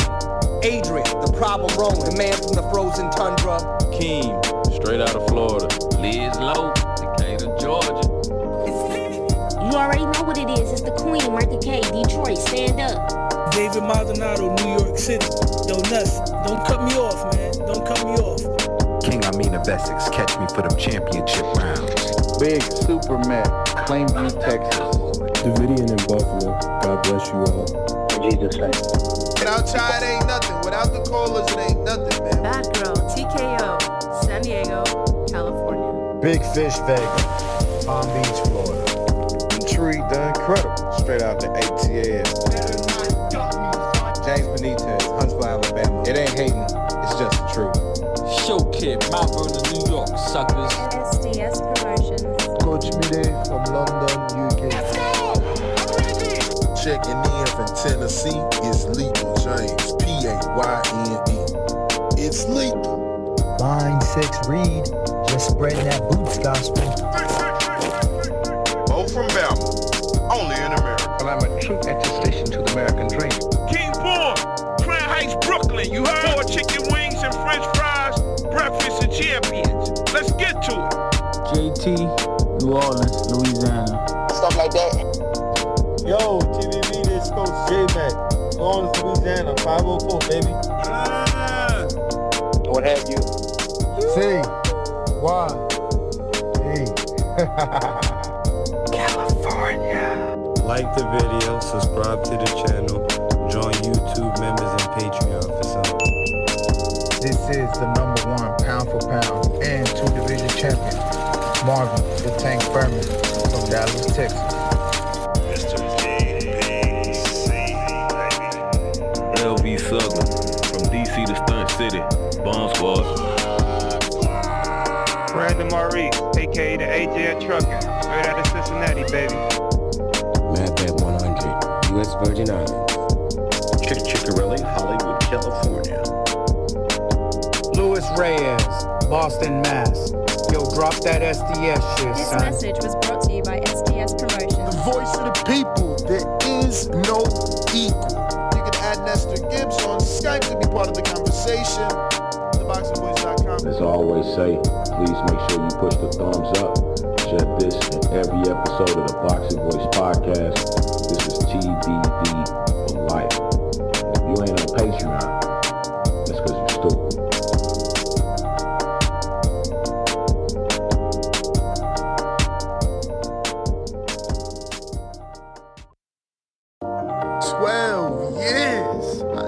Expected it to turn out like this. TheBoxingVoice.com. Shout out to the community, man. I appreciate y'all. What's happening, people? Info Joe, Los Angeles, in the building. Adrian, the problem wrong, the man from the frozen tundra. Keem, straight out of Florida. Liz Lowe, Decatur, Georgia. You already know what it is. It's the Queen, Martha K, Detroit, stand up. David Maldonado, New York City. Yo, Nuss, don't cut me off, man. Don't cut me off. King Amin of Essex, catch me for them championship rounds. Big Super Mac, Plainview, Texas. Davidian in Buffalo. God bless you all. In Jesus' name. Without Chai, it ain't nothing. Without the callers, it ain't nothing, man. Bad Girl, TKO, San Diego, California. Big Fish Vegas, Palm Beach, Florida. Intrigue the Incredible, straight out the ATL. James Benitez, Huntsville, Alabama. It ain't hating, it's just the truth. Show Kid, Mount Vernon, New York, suckers. SDS Promotions. Coach Mide from London, UK. Checking in from Tennessee, it's Lethal James, P-A-Y-N-E. It's lethal. Line 6 Reed, just spreading that boots gospel. Bo from Bama, only in America. Well, I'm a true attestation to the American dream. King Born, Crown Heights, Brooklyn. You heard? 4 chicken wings and french fries, breakfast. All right, ladies and gentlemen, we are back. That was great. I see everybody in the comment section. You guys seem to have enjoyed the legends. Boxing fans are very nostalgic, Danny. I've noticed that. The more we get older, legendary names, the more excited the audience gets. Do we have the super chats? I believe we are actually caught up, but let me double check, Ness. Axiom says search Maidana. We did that. Boxing says Oscar gives his fighters good recognition. You said that. Adam Torres? Quit Did spending. that, yep, did that. Next one. A crowning. Did that. K. Calzi? I don't think I did that. Go to Munguia Box Rec and look at his opponent's records since he was 20-0. Hand on the face, palm on the face emoji. I did do that actually. Doctor the Zone, Devin Haney is the top dog. King emoji, crown emoji, and about 20 fire emojis. Yeah, so we actually were all caught up. Yeah, we don't have any callers. We have like 3 people on Discord. Who's on Discord? We got Big Gucci Nick. Big What's Gucci up? Nick. Big Gucci. Big Gucci. Going once? Big Gucci? Oh, he's coming on. Big Gucci. What up? I'm just up on the roof. It always takes me a second, man. I got to pull my phone out, unlock it, accept that invite, and then unmute. Feel me? That's why it always takes a second for me. But shout out to you guys, man. Great content. Love hearing the legend and his son, man. That was amazing. Love the story behind him and shit like that, man. I didn't know he had a loss to him. And I didn't know he had like younger brothers and shit that were into boxing, man. So great interview by you guys, man. Shout out to Ringwalk, Danny, Ness, the producer. Y'all doing an amazing job, man. Phenomenal. Keep it up. Thank you, bro. Appreciate it. Yeah, man. Appreciate the kind words. Who next? We got Swift out the 813. Swiffy. Is this a counterpunch? I don't know. Yeah, right? I feel like we went to him. Did we go to you, Swift? Nah, that's the first time. What up? I had up earlier, but I had got the interview. Yeah, you know what I'm saying? I cut it off. We didn't even get to you. What up, champ? All right, what's up, man? How y'all fellas doing today, man? Happy Friday. Happy Friday. Great interviews today, man. Always great to hear from legends and shit like everybody said. I want to take the time out to troll a little bit one time for these haters. You know what I'm saying? The Devin Haney haters who hate on the sweet science and don't know what they're watching when they watch the sport of boxing. If you want to see motherfuckers that sit there and get punched in the face, go watch bare knuckle brawling. You know what I'm saying? This may not be for you. You know what I'm saying? So, and also, man, for the Golden Boy Babysitter Club, you know what I'm saying? He over there, you know what I'm saying, holding all them fighters back. Oscar going to let these boys fight top competition. You know what I'm saying? We're definitely getting a little aggravated with that. You know what I'm saying? Also the lies. You know what I'm saying? You're getting yourself caught up, and it's just looking bad out here for the sport of boxing, even though you were such a great back in your day. You know what I'm saying? You're really not doing yourself any service the way you move them nowadays. You know what I'm saying? And once again, you know, I always got to give y'all flowers, man. You know what I'm saying? One time for TBV. All my brothers in the back call, man. And yeah, man, y'all on the TBE Boxing Podcast. Like I always say, man, I'm saying TBV, we up. You know what I'm saying? Boys, have a great Friday. Appreciate you, champ. It is Friday. Yo, who next? Info Joe. Info Joe is a beast. Info Joe is a beast. Checkbox red. Undefeated punchlines, better place your bet. The #1 call, fought my way up the ranks. Border wars fighter, going hard in the pain. Boxing scene writers call me spectacular. My boxing bars are marvelous like Hagler. Worldwide, peace to all my boxing brothers. We boxing boys, forget all the others. Yo, what's up, my boxing brothers? Man, let me find out you trying to be a rapper, Joe. That was a few bars we put together for boxing bars, man. Shout out to Stainless. All right. Hey, man, happy Friday, man. I just want to say shout out to the boxing guys for TBV. Y'all been killing it all week long, man. Pound for pound work always, man. Shout out to y'all first. And I didn't get a chance to appreciate y'all, man. Everybody in the studio, man, Bo. Danny, Ness, and everybody I don't know and they're working in the backgrounds. Brandon Lenz, you know, man, putting this all together, man. Shout out to all y'all. I didn't get a chance to make my picks, man. Put me down for Berlanga. I wouldn't be surprised with an upset, though, by Angulo. Put me down for Daniel Dubois. And that guy, man, the Bush Doctor, if you call back in, brother, I use your products. Are you the Bush Doctor that comes out with the snowstorm and crystal burst? I use your shit, man. I'm from Southern California. Yo, it's funny brother. you say that because I know I seen that line, the Bush Doctor, before, but I didn't think that was him. I just he used that name. I figured, but that'd be funny if it is because with all that land, he might have his own nutriments. You're right. You're right, brother. And I was on point with you, man. How do you know if it's good? I'm talking about the Rockmans. And you ain't tried it. Yeah. You know what I'm saying? But that's all right. They're going to bring us the samples. That's right. You going to let them know, Ness. I know you are. For sure. But that's all I got, man. Shout out to the whole community, man. All the callers, everybody in the chat. TBB is where it's at. Have a blessed, no stress day, brothers. Peace. All right. Who next? We got Majid. Majid, what up? Just kidding. He left as soon as I try to send him in. Oh, here we are. My bad. Pressed the wrong button. He forgot to say him legend first. Now I'm just trolling. Everybody need to like the video, subscribe to the channel, join YouTube members, and Patreon for something. Shit, I don't even remember what the topic was because y'all be getting all these interviews and all this. You got mad shit going on, but shout out to y'all getting legends in the building. And yeah, that's all I got, really. I don't got shit to say. I'm out. All right. Appreciate you calling. Who next? Yeah, who we got? We got Hawk. In Maryland. What time is it? What time is it? What time? Hawk in Maryland. Tommy, I can knock you out the head. Holy shit. Holy It's TheBoxingVoice.com. Great show. Yes. Dan and Brandon. I'm out. SDS Promotion. Yo. Okay, TBV. What's up, Ness and Ringwald? What up? Ain't too what y'all boys work overtime. I looked at my watch. Was it yesterday? I tried to call them, but y'all was so busy. But I looked at my watch. I said, "God damn, they back on again." It was early. I said they on again. That's what's up, man. Y'all been rolling the interviews. Hey, yo, Ness. Yo.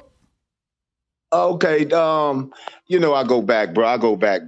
That HBO was an HBO. You know how they run the little HBO things when Floyd used to fight. Mm-hmm. When Floyd, the Rockman brothers. It was both of them actually. They was in that doghouse. I remember that. Yeah, the dude from the UK. It was a dude from the UK, and then Junior came back and fucked him up. Yeah, I remember that. Yeah, but Floyd didn't let him take breaks, and that's what happened. So they sued him about that. Saying Floyd was working the fighters too hard, but it actually was on the HBO. They actually. Yeah, I remember that. I remember them showing the doghouse spawn. Yeah, and that's what it was about. Yeah, so that's probably why he couldn't talk on it because they did some kind of settlement. But yeah, man, that was pretty crazy back then. I like Dubois. What's his name? Dubois. I can't pronounce Dubois. It. Yeah. No, the fighter this weekend. Yeah, Dubois. Daniel. Yeah, Daniel Dubois. That's how it's pronounced? Yeah, that's how you pronounce it. Yeah, that's how it's pronounced. Okay, well, I got him. And I got to see what Berlanga going to do. I mean, I'm not real confident in Berlanga right now. He got the power, but his skill level, I just want to see what they got him in there with. Because if he get in there with a box, they keep putting him in there with them boxers, and he not doing well against them. Boxers been taking over. The Oscar De La Hoya thing, man, you got to realize one thing. I mean, as far as me and regular people, I mean, we ain't nothing to him. But as far as the people on his level and in the sport and on his level, the business people, they look at Oscar De La Hoya like a joke. Because really he didn't make Golden Boy like that. That was Richard. What's that guy's name? Schaefer. Yeah, Schaefer's. He the one who built that Golden Boy up like that. Schaefer's did that, and he got his other thing going now. So, but anyway, y'all working hard, man. Flowers to both of y'all, man. Great show. Hit the like, hit the subscribe. TBV, y'all number one. All right, Appreciate you, man. Appreciate you. Who next, Trav? That's it on Discord. All right, so Nesta Gibbs, Instagram and Twitter. Catch me on the next one. Arriva the It's actually Nest GTO, Instagram and Twitter. It's Nestor Gibbs on TikTok and on YouTube, where you could catch his new project of Cut It, where he is with shooting supermodel Jamie Villamore. And you could catch me, Ringwalk Danny, on all platforms. And the Boxing Voice. Make sure to subscribe, as we are trying to reach our next goal of 150,000. We out. Peace.